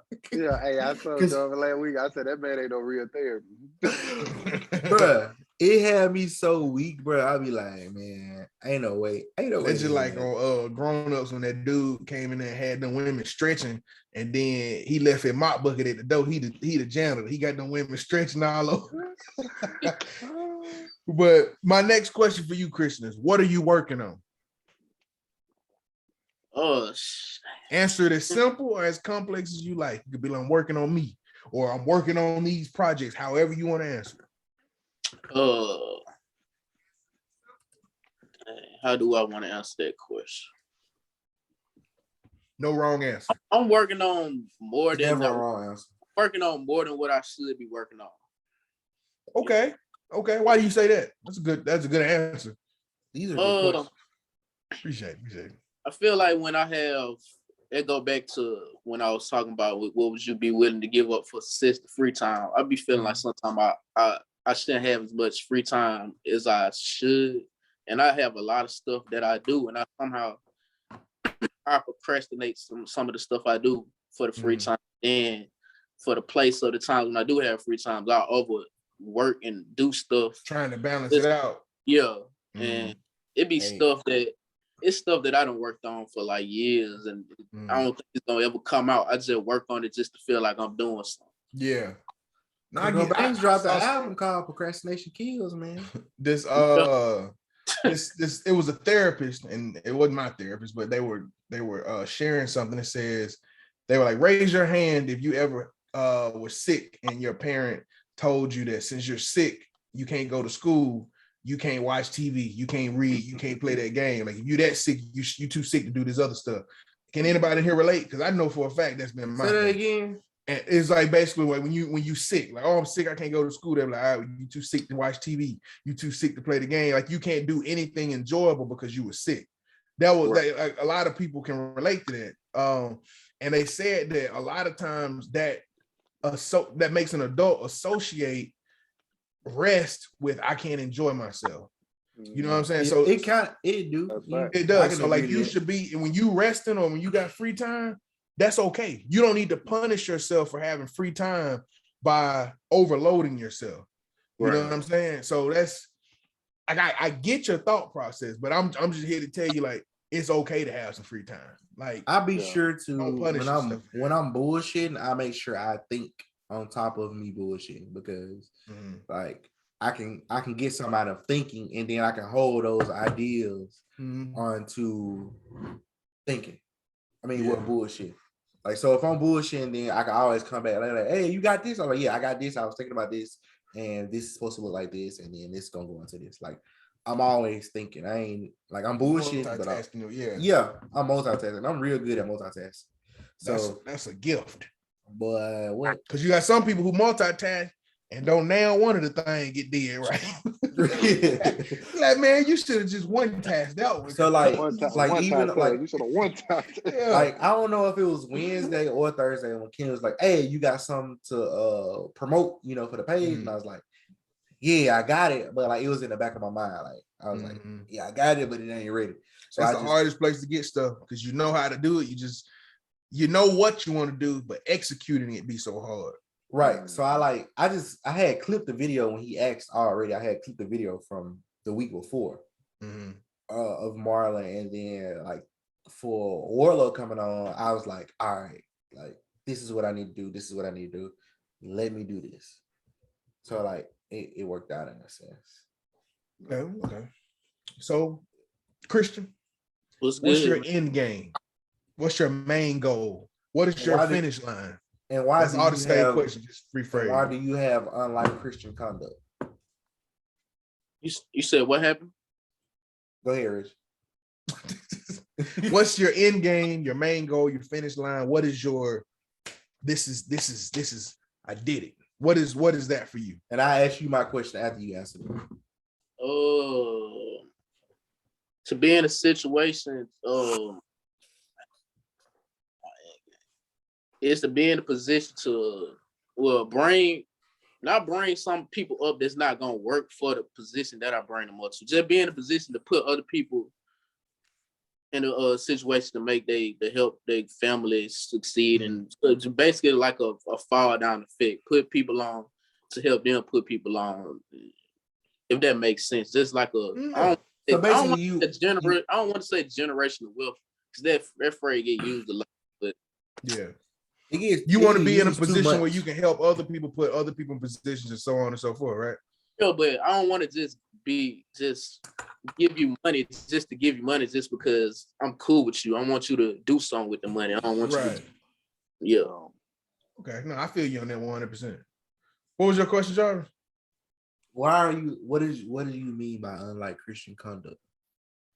You mean unchristian like conduct, but I know what you're talking about. Did I say that? Did I say something wrong? No, you said unlike Christian conduct.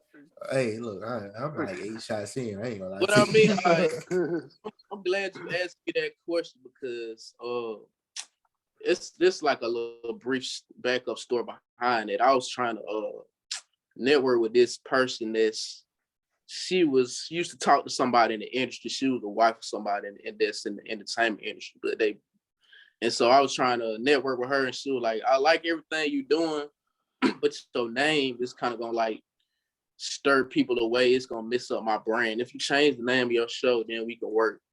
And then I was like, no, and never mind. I'm gonna just Don't change your name for nobody. no. But the reason why, I mean, it's just my name, Christian, and the term unsportsmanlike conduct. And I was gonna do it like a sports type of thing, but I be talking about everything on the. So, but I know a lot. I think it was well done. Yeah, like, I think it was well put. It ain't really her brand if she ain't got that much control over, because you got people who play on their names all the time. You got Shaqtin' a Fool. You know what I'm saying? Like, if you play on what your name is, and Shaqtin' a Fool ain't even a part of Shaq. Shaq himself. Yeah. Exactly. But I know she was thinking like, do you believe in God? Are you an atheist? I'm like, that shit. I feel like that don't have no. Why do I don't understand why Christians always gotta like tie, Christ into what they do. Like, you don't got to necessarily, long as you have that bond. How you living? That's what matters. Right. How you living? Right. But as long as you have that bond. What you have in that name, Christian, I guarantee once you finally make it and you can get like the demographic of who's tuning into your stuff, it's gonna be mostly Christians. Guarantee it. Right. Right. I guarantee it. That I'm saying that today. So when it happened, you're like, he said, I guarantee, because people gonna go to it because they want to see what it is. You know what I'm saying? People want to see what it, and when they realize what it is, and a lot of people gonna gravitate towards. A lot of people ain't, but that's just the way of the game. But it's a lot of time your audience gonna be the opposite of what people would think they are. You know what I'm saying? You want them people who gonna stumble. It's like you ever stumbled into like went in the wrong room and you like, what going on here? And you stay like, let it here. You know what I'm saying? Like I remember it was some people who a couple of times they commented in the live and they were like, man, I thought y'all were gambling. I jumped in here to see what's going on. And they still listen. They still listen every week. And you like, nah, we ain't gambling, but and it's just off the name. So because that's a whole marketing technique. You get people attention and then they go there and they stay for the content. So yeah, she just, nothing against her, but it just seemed like she wasn't in that much control of her brain. Yeah, she didn't want to lead you in the right direction, basically. She just wanted control over a situation just to say she had control of it. Right. She was basically like what she says, she told me to change it to like what she said. She was like a Christian, it was some lame, bro. Mm-hmm. Something. Right. You know something, bro? A lot of times these companies and I'm not talking about her specifically, but a lot of times these companies will see how much they can get you to compromise on, and then shape, like you got this unique shape, right? And then they put it in this mold of other things that may have worked. And then once you put it into that mold, you've lost so much of what made it unique. It doesn't work. And then they're like, you can't help us. Now you've taken this thing and you're gonna try to shape it back to what it was, and it'll never be that again. Exactly. So don't let them do that. It's like she's trying to take the originality. Did I say that right? The originality, yeah. We gotta do that spelling bee again. She's trying to take the originality from what you're presenting. So because originality is scary. Yeah. So it's new territory. Don't second guess yourself on what you produce and what you like put out, because first thought is always good. The story is like just because I know people think some people think that I put somebody on there that's named Peyton Satan just to be a asshole. That's funny. That's funny as hell. That's not like a white person. They white. Huh? They white. Yeah. I knew it. I'm just gonna be an a-hole and put somebody on there since that's what some of y'all want to. It'll definitely be content. Only a white person would think something like that. What is okay? So, what pitfalls or failures would you advise someone else to avoid? Like it's kind of vague, so I'll give you an example. For me, if I were to tell somebody pitfalls or things that I always try to tell people what to not do that costs me money, because when money is a resource and the more you lose, the less you can do, obviously. Yeah. So for me, if I were to give somebody a pitfall, know your boundaries, know who you can help, who you should help, and who you can't help. Because I'd have been to a point where I'd have given so much out. I use the brick analogy. I'd have given so many bricks out to people, I couldn't finish building my house. And then when you get to that point, you're like, hey, y'all got some bricks. What you begging for? Yeah. Okay. You know what I'm saying? So I let this little wall of my house be exposed. But when I get my bricks, stay over there. You know what I'm saying? So that's my pitfall. Have boundaries on how much you can do for people. Don't lend anything out that you can't get back. And I know that sounds bad, like, dang, you only have friends that can do stuff for you. No, but you need to have people who are willing to. So that's my example of what a pitfall that I would tell somebody to avoid. So what's a pitfall or something you would tell somebody to avoid? Don't follow like what's popular, like the in crowd type thing. Cause I mean, that's everything that's popular end up dying out at some point. But if you stick to what you want to do and make it unique, it's gonna always be, you feel me, brand new. I see a lot of people that just like want to just for say like the rap game, everybody got the same flows and everything, but at some point somebody else gonna come with a flow, and then everybody gonna be trying to bite that flow. So I mean, just stay in your own. Try to stay in your own lane. Don't try to steal nobody else's sauce or whatever. I like that. I'm gonna be an old head and quote Dr. Dre. So one of my favorite phrases or lines or whatever Dr. Dre said, and hopefully I don't butcher it. He said, I'm a trend. I come out of the circle, then I come back again. You're a fad. That means you're something we already had, but once you're gone, you don't come back. And that just stuck with me. It's like, because people would think trends and fads are the same thing, but they're not. You know, like the definition of trend is, it's, you know what I'm saying? Even if it doesn't come back in the same way, it comes back. You know what I'm saying? Like, look at Urkel in Family Matters. Do you remember in 2011? That's how the cool people dressed. Yeah. You know what I'm saying? Yep. Even though it was different, it came back. In the 80s and 90s, what is it? I can't remember. The little fanny packs. Fanny packs were what people would have, and people didn't look at you crazy, right? I got a fanny pack. Right, but it's come back. It's cool now. You see what I'm saying? So it's just like, those are trends, and I think those are safe to work with. Don't let them dictate you, obviously, but if you know how to play off trends, I think those are good, but stay away from the fad. So I agree with what you said. Like 98% of what you said. Yeah. Yeah.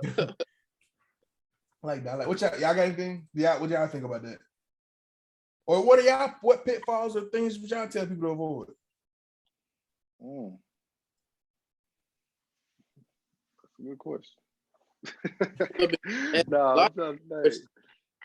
I said that boy been asking a lot of good questions. I appreciate that, man. I appreciate that. Man, pitfall. I'm trying to think.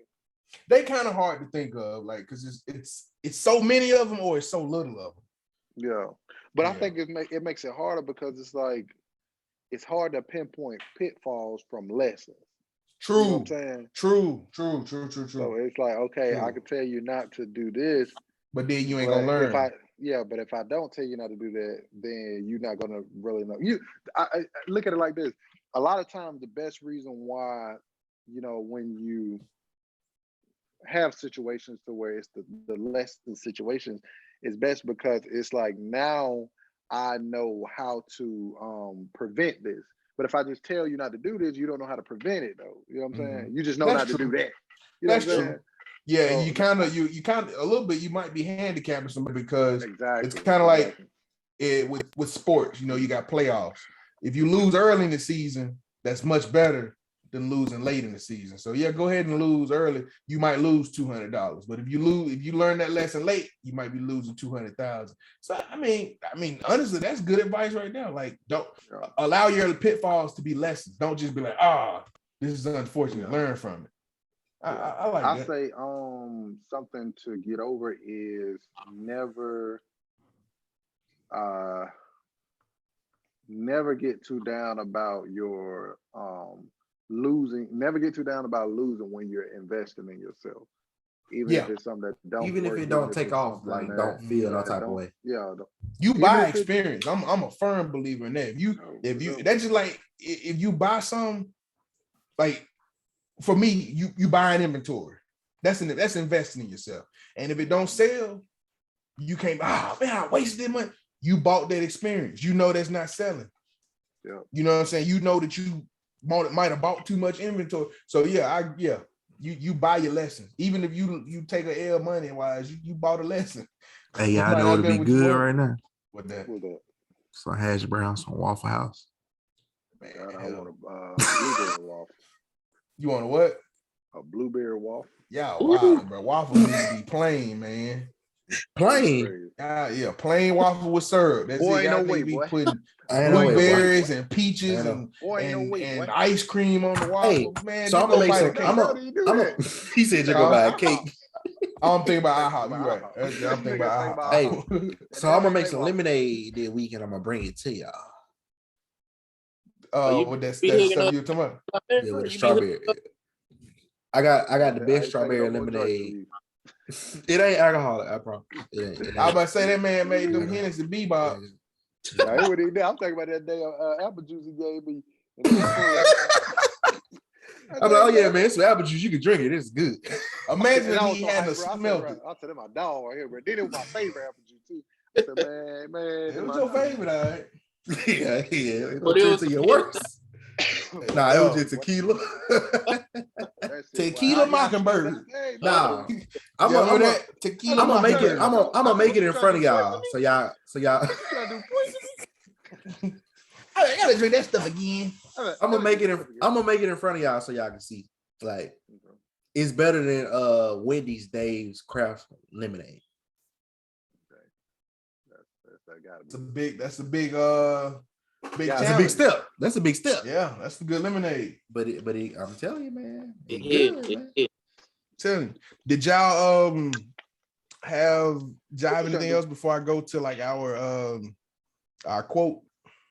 Hold on, let me see something real quick.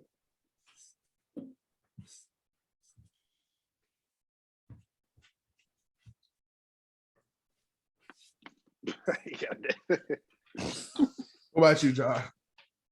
Hold on, let me look. I'm looking. And if there's anything we missed because of time or whatever, we can definitely. But I think we should ask Chris because Chris went in when we asked it. I might ask. What was it? Men don't ask women on dates anymore. Why not, Chris? Why you don't ask women on dates no more, Wardlow? Yeah. You out here to single. And I ain't really feeling you like that. I mean, damn. And I feel like I feel like a lot of women just feel like that's just like you gotta take them on the date if you want to, like, if it ain't no connection with me to make me want to take you on a date, you gonna stay at the crib. Like, is it? I ain't got nothing. So you feel like the connection got to be pre-existing before the date even in. So basically, y'all gotta hang outside of having a date. Yeah, exactly. I understand that. How would you develop that? Have y'all ever just took a girl out on a date? Who did y'all start talking? Yeah, and it was trash as fuck. Exactly. Oh God, it typically is. I ain't gonna flex on you. I have, and I can't say that it went. I'm gonna clip that. I ain't gonna lie to y'all. Yeah, I can't say it went great. Yeah. But I never thought about that. I mean, because it's just like that's the way it was taught. Like, you take her out on a date, you know. But like I was saying, a lot of the stuff you talk about on dates, we know that already now. Yeah. What's your favorite color? Where you went to school? You know, riding at them, like you know all green. that on Facebook. Green. Huh? My favorite color, green. All right, there. That right. I ain't gonna lie. That's probably the most annoying part of having to start dating again. Like starting over. What's your favorite color, man? Man, I don't. I just tell the bitch, I be like, hey man, your skin tone look good on this, so you know, man, I don't care. That man here think he Jody from Baby Boy. You pop that in the dryer and just go. I want you to buy. Just go. I want you to buy this merchandise. You don't want this merchandise? Hey, boy. What you saying, Chris? Chris was saying something. That question wild to me though, because somebody that made that question go viral on social media, they know somebody that get took on dates. They done been took on date. I'm telling you, so boy, folk be clout chasing. You know what's weird, bro? Like it's weird. Like women get took on dates, and then they ask why men don't get took on dates, and they're like, because men supposed to take women on dates. No, bitch. Who told you that? Who told you that? Why are you following? That's gender roles. But why if you tell her she's supposed to fix you some food, whatever you ask for it. Hello? Yeah. Hello? So like when you don't have do it. I ain't gonna lie. I ain't even gonna flex. Sometimes Amber take the trash out. And she capable. You know what I'm saying? She take trash out sometimes. So hey. I think I would even though she make 90% of the trash, but hey. I was listening to an older episode that y'all had where y'all talking about what if it was stuff that men have to do by themselves, but like women they don't really have to. I think a lot of those jobs are automated. Like women, and I don't want nobody to think I'm saying women do this, but I'm just saying typically you would think a woman would do dishes, right? Yeah, there's a dishwasher. Okay, well, women supposed to sweep up the floor. They're vacuum cleaners, and then even the next level, you got the vacuum cleaners that vacuum clean themselves. You know what I'm saying? And then you think about well, women supposed to cook. Well, you just throw the food in the air fryer. You know what I'm saying? So you think about, or call it in, but what about grass? Ain't no automatic grass cutter. Yeah, Amber cut the grass out here. This man, wild. I thought about that, and I was like, that's crazy when you think about the things that are. If y'all, that man, hell stupid. But you think about that, and it's like, I'm glad you brought that up, because nobody talked about that. Hold on, let me say this. The reason why I'm weak, because that's a lot of grass. Nah, for real, bro. Like, I don't go grocery shopping, but like if I do it, then it's stuff I personally want, or I think I ain't gonna lie, we get ours dropped off, and it really save you money because you're not walking down every aisle. You know what you did. You send it in, they drop it off. And then again, bro, like we ain't married, so like Amber take care of the groceries. Amber buy like what the crib need, like anything the crib need, bro. She got it. So like, all I gotta worry about is the rent. Like, make sure the rent's paid. I'm straight. Like, I ain't gotta worry about shit. Like, I can buy the stuff I personally want, but like, other than that, the crib is always straight because of us. So like, that's like a plus. And like, that's big. A lot of women don't do that. Like, and then. I'm glad mine know what to do, because I'm telling you that she sent me in the store right there. Get us some cheese. I'll grab the fur cheese. Unless I know what kind of cheese we get. Hey, Whitney be like, okay, but this is Whitney, look at the, you got the price, right?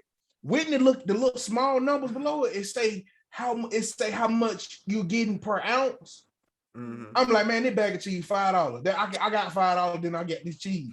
Ain't this a good cheese? But this one here is 27 cents per ounce, and this one here is 30 cents per ounce. I'm like, man, I ain't eating cheese by the ounce. I'm eating it by the bag. So, but so I'm thankful that she do that. You know what I'm saying? So like she got it on lock, boy. Hey, that's what's up, man. What I was about to say, but no, I was about to say something about Jar. It was to Jar. So you and Amber pretty much kind of got it worked out to where, okay, this what you gonna be doing, this what I'm gonna be doing, and she just do it, or is it just okay? She just do it like so. Y'all never had to sit down. It's just like it need to be done. So one of y'all did. Yeah. She just do it like I know I be funny like. She'd be like, "Oh, one of us need to go to the store and get some milk," and I purposely like take my clothes off. I'm like, well, I ain't going. Like, so she'll be like, "Okay, well, I'll go," and like she'll get everything. Like today, she asked me, she's like, "What y'all need for the weekend? To make sure y'all straight." I'm like, we need some ice cream, we need some pasta, we need this, we need that." That's the beauty of long-term relationships, anyway, because without even having to talk about stuff, you build a dynamic. Right. Like, okay, I ain't do this because I knew you were gonna do it. You know what I'm saying? And I made sure I was like, hey, even though you didn't have to do this, like I really appreciate this because that's big. I got paid this week and I got credit cards, so like I could have went and got it myself, but you took the initiative to go get it, to make sure the crib was straight. Really make you feel like y'all on the same team, team. Yeah. So like I appreciate that. Like you can't. You got no credit card today? You got no credit card today? I'm waiting on one more, buddy. I'm waiting on one more. Man, Hey, soon as I get that other one, I'm ordering some Hey, well, that what the O's. baby did. What credit card y'all got?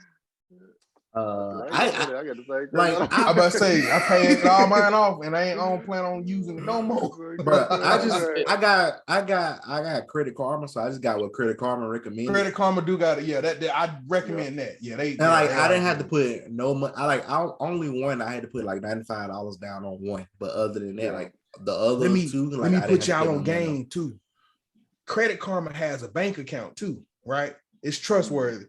So what you can do is you can pay. What they do this thing where like it's called like a rewind or something like that. So let's say you buy something out of that account, right? Let's say you buy a bag of chips. At random, they choose different purchases and refund you back for it. Right. See what I'm saying? So you might have paid $5 for these chips, and they're like, we're gonna give you that $5 back on us. Right. But there's no limit to it. So what we do is we pay our mortgage with it. Because if they refund that mortgage 1 month, you know what I'm saying? So just something to think about. You know what I'm saying? It's just an extra account. Right. They said we rewind the deal. I was about to say, and it's at random. It's at random. So I mean, I know. Go ahead. No, you can. I'll just repeat myself. I know me and Kenny and Marlon talked about last week. I'm pushing like forward to do away with my checking account and just have like a savings and my credit cards. So like I've been like basically like put like half of my check on my credit cards, and it's been like so clutch lately, like to a point where like they increased my limit on one of my credit cards, and I ain't even got the card yet. They show increase what you spending on. They show do that. So like I deposit like half my check in one card and then the other half on another card, and they like increase my limit. So I'm like, hey, can you do that? But I have been ordering shoes like a motherfucker. Well, I mean, if you gonna do it, that's what you do, though. You know, that's what I've been doing. I just been trying to rebuild my be up on the game real quick. I ain't gonna lie. Telling you, man. Hey, we try to do that every week, bro. I'm telling you, if somebody can leave here and they learn something, it's gonna put them in a better spot. That's right. What it's at. I'm gonna ask Jarvis this first. I know you get him to ask Jarvis because Jarvis was gone both times because he got to get his urethra checked. Hey, I've been drinking because I gotta pee, so I've been drinking. Is it possible to love yourself more? Of course, it's possible to love yourself more. You, not in general. You. Is it possible for you to love yourself more? It's important to love yourself more because you're going to give yourself the best you more than you're going to give another person the best you. So you saying you could be doing better loving yourself? I don't say that. I'm asking you, is it possible for you, Jarvis, to love yourself more? Yeah, it's possible. Because why if so, why aren't you? If so, why are you not doing it? Why am I not doing it? Mm-hmm. Because I be scared of an outcome. I overthink the outcome of stuff. So I be scared of the outcome. So I don't give myself the necessities that I need personally. Okay. That sound good. It sound good, though. Yeah, no, I thought it good. Yeah. I be thinking.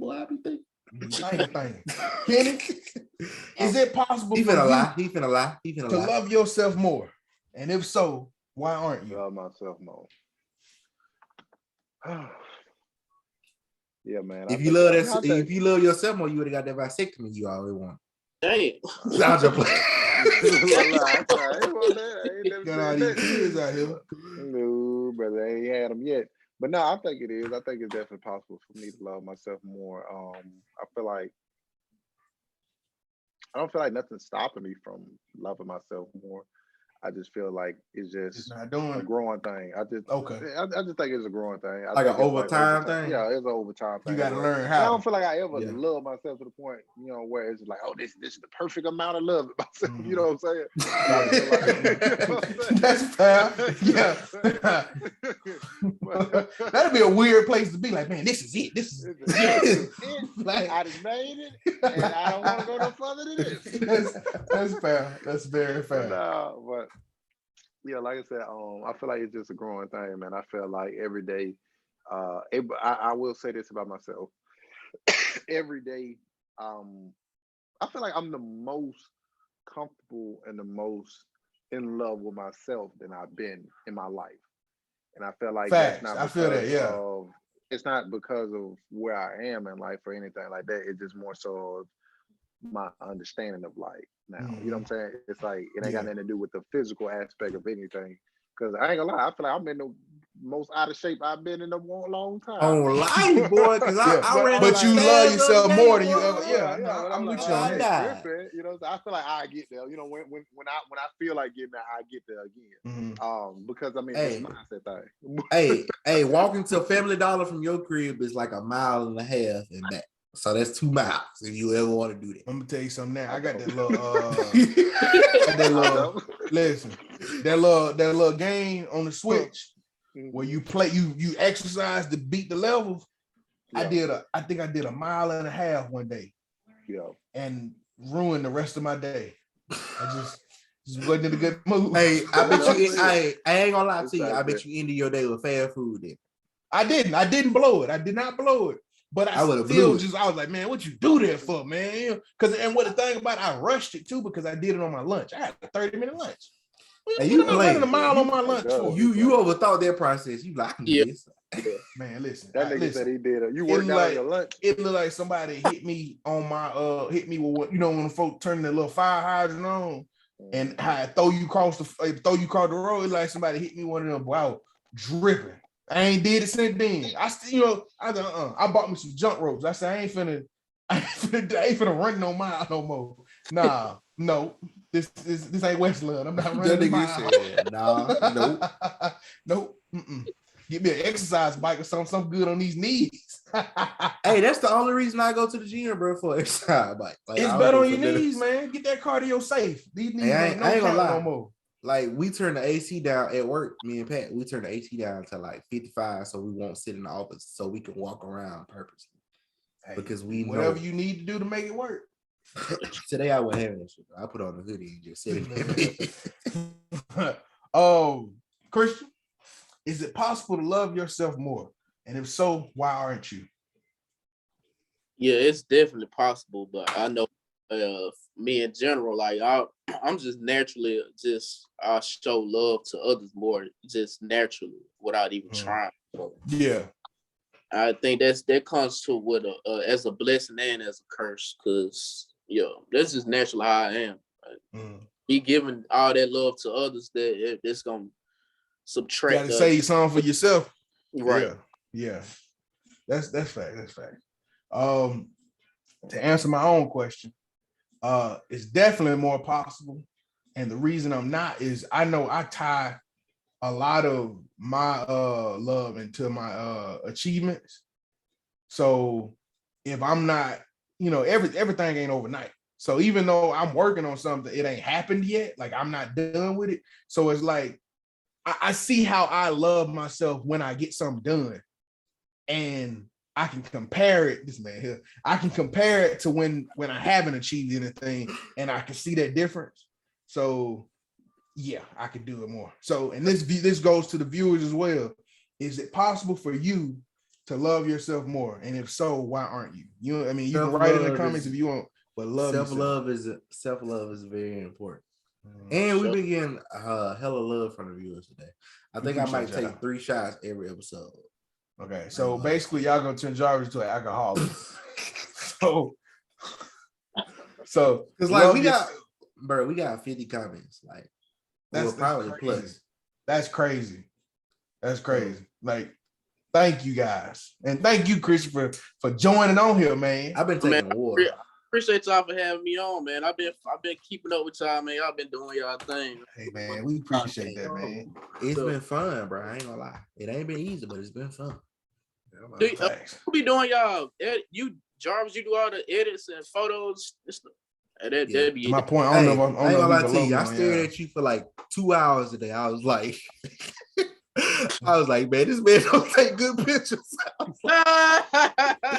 Don't take a lot of pictures either, do you? He don't take a lot of pictures, bro. His pictures went from like 2 days ago to like 2015. I don't. I don't. He said 2016 and now was dark. I was like, rough. I was like, why does man keep taking sideways pictures? I can't crop these. But I was like, well, I'm just gonna have to take the one you picked was good. One you picked was really good. Like I was like, no homo. I was like, okay, this is a good picture. Like, let me. No homo, all the homo. That's a good picture. That's on Rachel. That's a good picture. I'm very comfortable. But I get my references. So I go to talk shows. Like I look at talk shows. I follow like a lot of like news feed places. So I like look at talk shows and see how they create day pages, and then I like follow suit how like he's orchestrated and put my own suit on. It's a good process. Let's give a round of applause to Josh, man.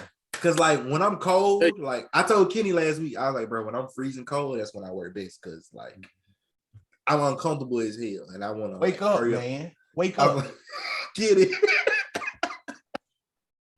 Rich, hey, focus on your square. He's a rectangle, sir. Hey, focus on it. Shit. So when I'm cold, when I'm freezing cold, bro, I work my best. Like hands down. I ain't gonna lie, John. It was a time during the episode today.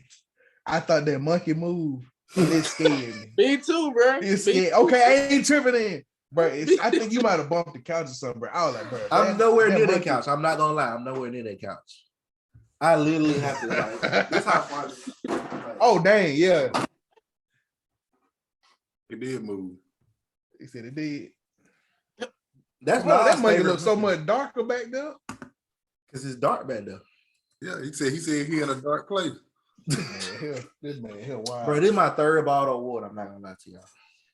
That's why you been peeing. That's what it is. That's you Bro, cleaning yourself out. My pee has not been yellow. It's been clear. I'm about to say, yeah, if it clear, you good.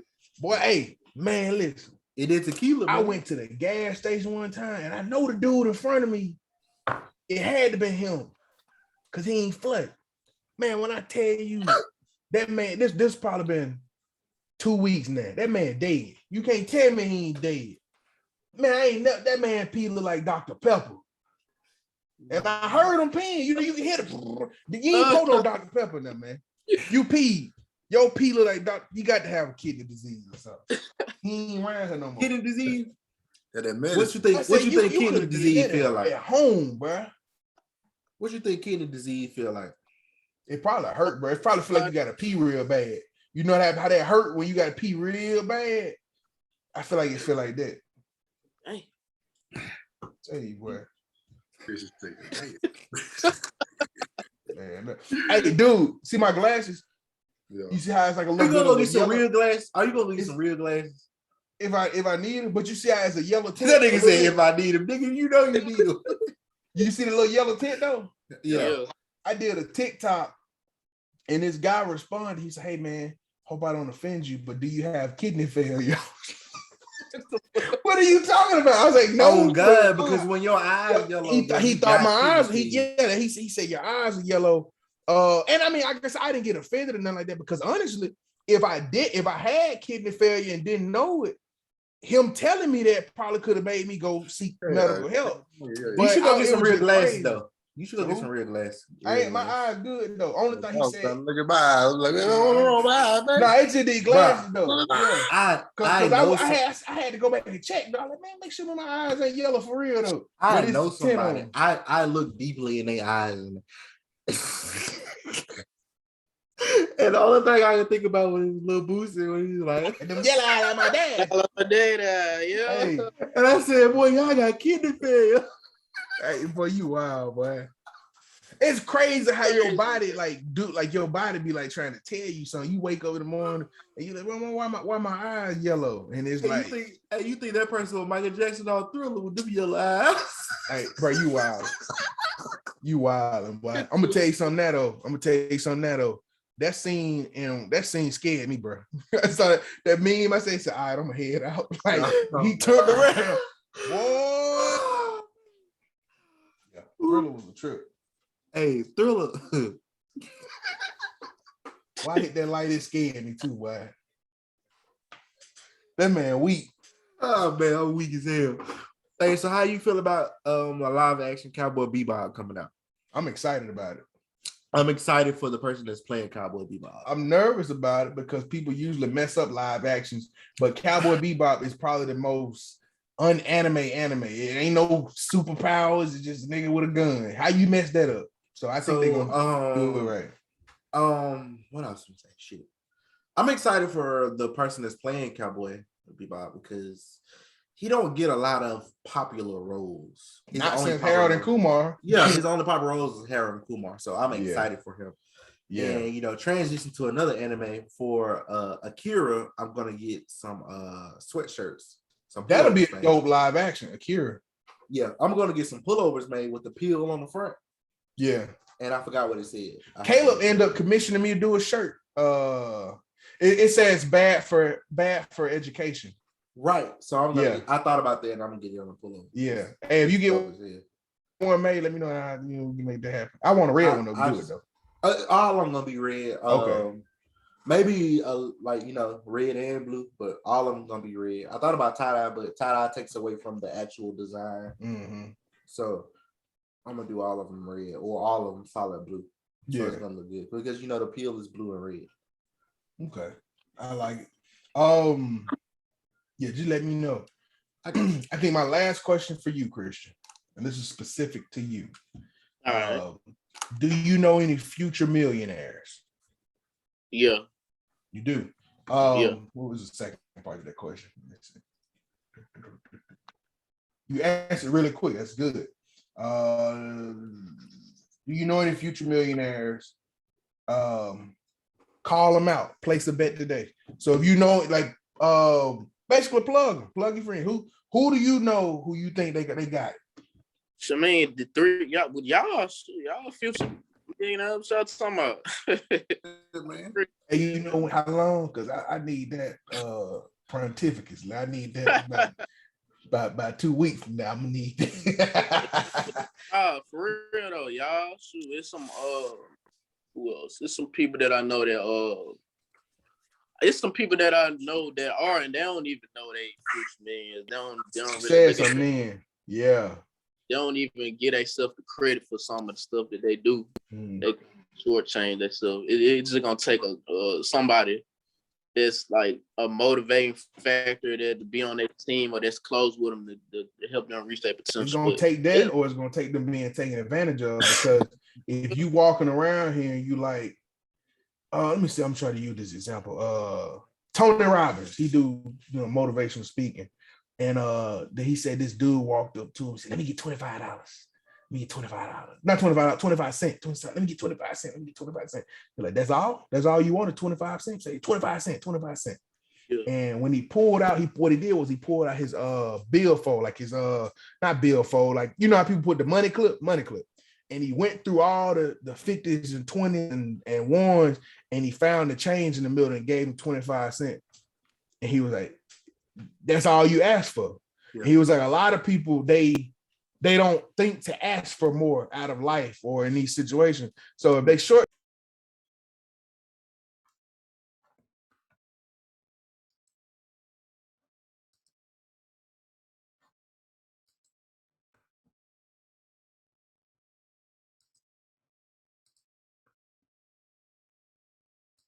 So y'all better holler at me for that price go up, because I'm finna get with Ken on that pricing. Well, Fat Joe be saying yesterday's price is not today's price. There you go. He also said we smoke crack. I ain't gonna lie to you. I done changed prices in the middle of my prices go up. It random, like how I'm feeling that day. It be like, we go up today. I thought you were saying in the middle of an exchange, because I definitely did that. Like I done charged somebody some, and the hassle they gave me, I said, yeah, next time this finna be triple. That way you can't. I need it where you can't frustrate me, because like you done paid me so much. A nigga told me to change the font one time. I just told him I don't want to do the project no more. Sometimes you got to do that too. Sometimes you got, and it's you just you got to know, bro. I did a D-Generation XP from wrestling, a piece, and he was like, "Can you make the font dripping?" I was like, "I'm not gonna do this no more." I don't want to do this no more. I was like, "Don't worry about it, bro. I like you good. I just keep it with myself." Yeah, I'm telling, and it's some stuff. I got a folder of like designs. I got a folder of designs like because people like I don't know you, the artist. I hate when people say that. I don't know you, the artist. Okay, so I do my rendition on it. Well, I don't really like that. I'm like, well, you need to tell me what you want. So I did the design, so I ain't gonna scrap it. I save it. And somebody actually hit me up 2-3 weeks later, and they wanted something. And that design that I had done for somebody else and they didn't want, they fell in love with it and they bought it. And I'm like, don't work for your money twice. You know what I'm saying? So I'm telling you, I'm like, let go. So if you out here, stop scrapping your work, man. Whoever don't appreciate it, somebody else gonna want, they're gonna love it. So hey, so we all cook. So if y'all had the barbecue, what meal would y'all cook for y'all family? And also, can you judge a man by his seasonings? You say, okay, the dish, peppers and onions and sauce.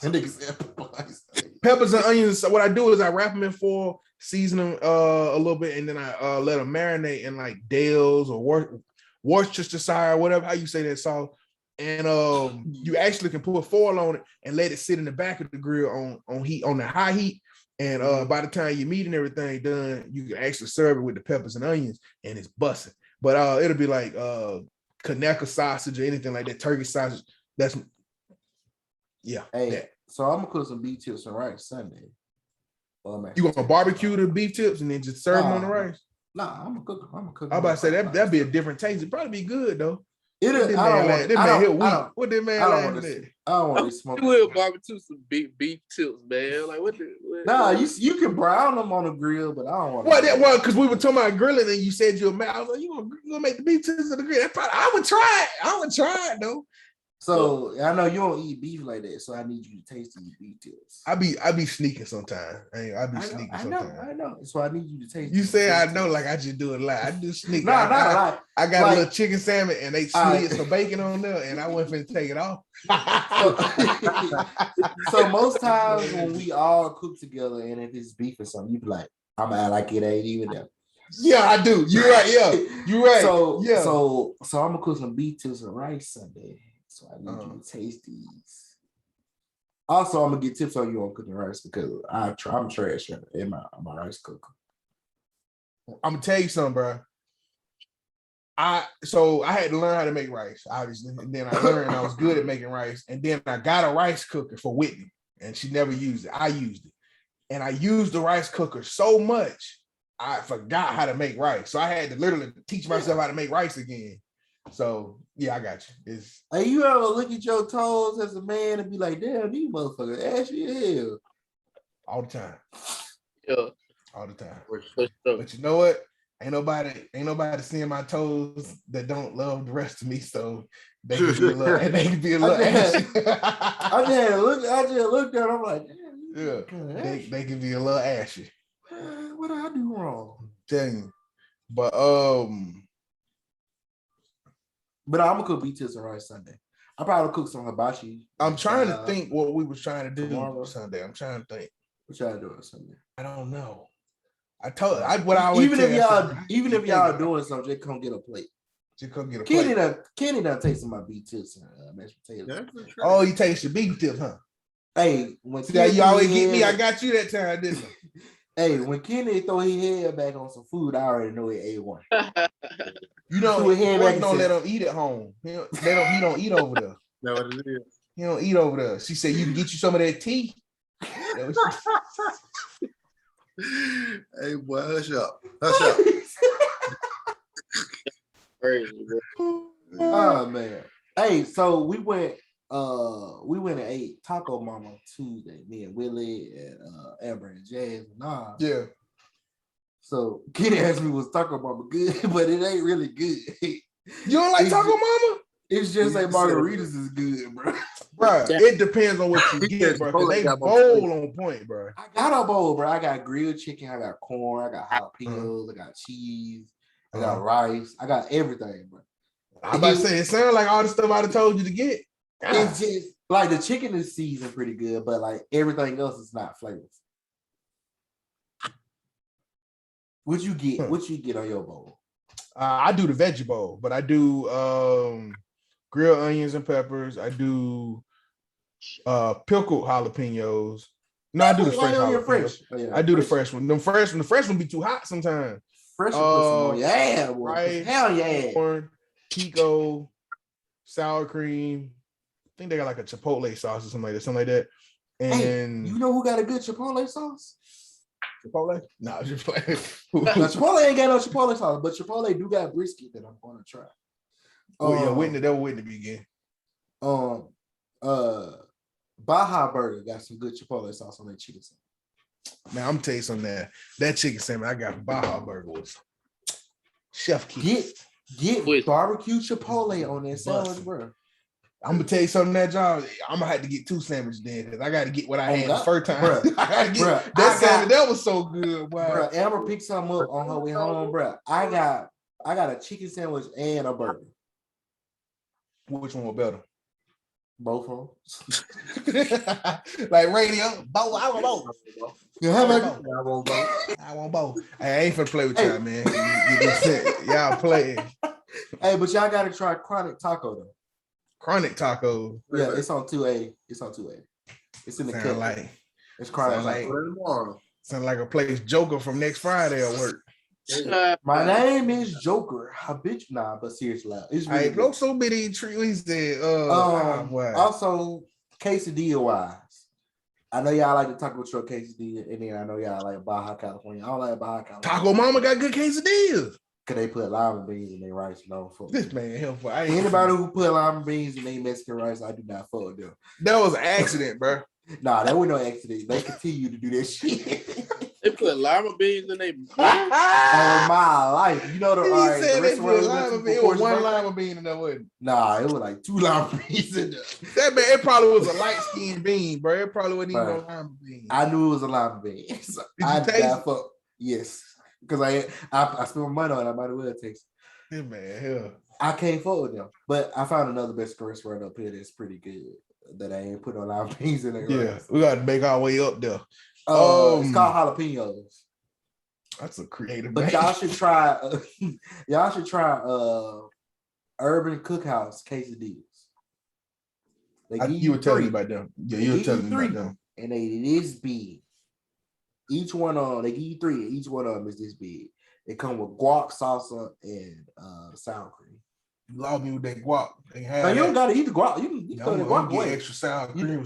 You know the video I sent you of throwing avocado kill me right now. Right, eat some. Yeah. I do the guac just saying because like that quesadilla is good as hell. They $9. I ain't gonna lie to you. Yeah. Can it close us out, man? Because I catch you sleep one more time. Nigga, I ain't sleep. I'm looking at my phone now. Close us out. Then they try to get something to eat. Nah, man, I'm looking at old. I already told you, he had that tea. He might get. All right, Reggie. We done talking to you. All right, that was a good episode. We wrapping up this episode, man. We had a special guest today. Do it right. It was top 5. Huh? It was top 5. I don't think I'm gonna throw up when I go out and get out here, but it was top 5. Well, yeah, we had a good episode. We wrap it up, man. We have my boy Krillo on here. Unchristian-like conduct, Goat Low merch. All of that. Hey, check my boy out. Check him out, man. He blowing up. And he be dancing like Pretty Ricky in the dark. Sing like Tyree.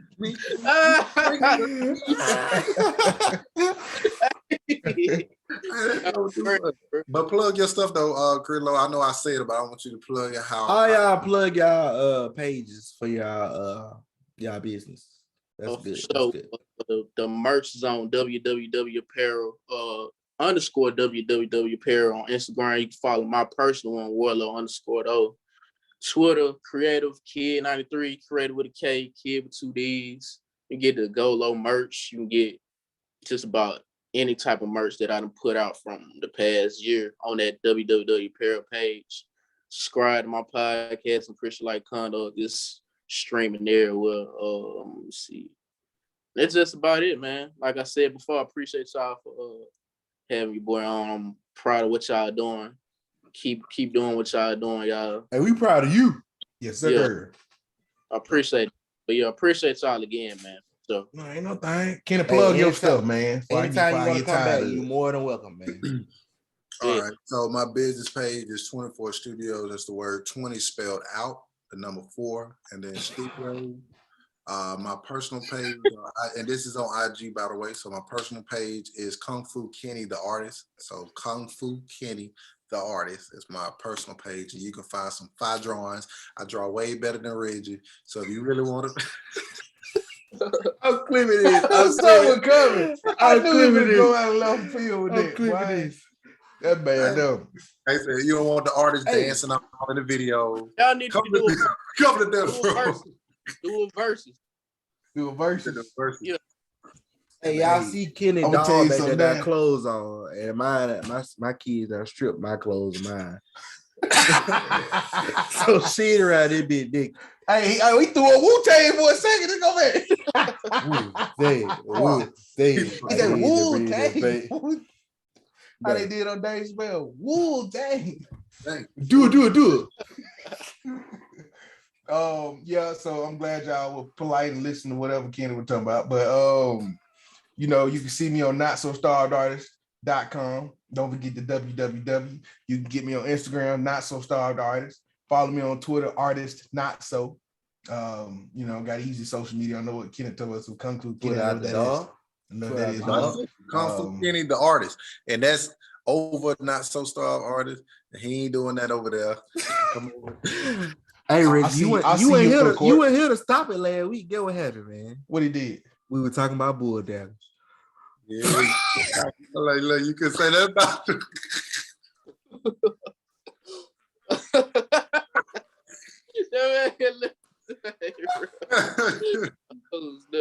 That nigga got about it quick. Got about it so quick. Well, plug your since he go. That nigga left. That nigga left. Hey, he FaceTime me. Hey, I'm so weak. Yeah, man. Crazy, bro.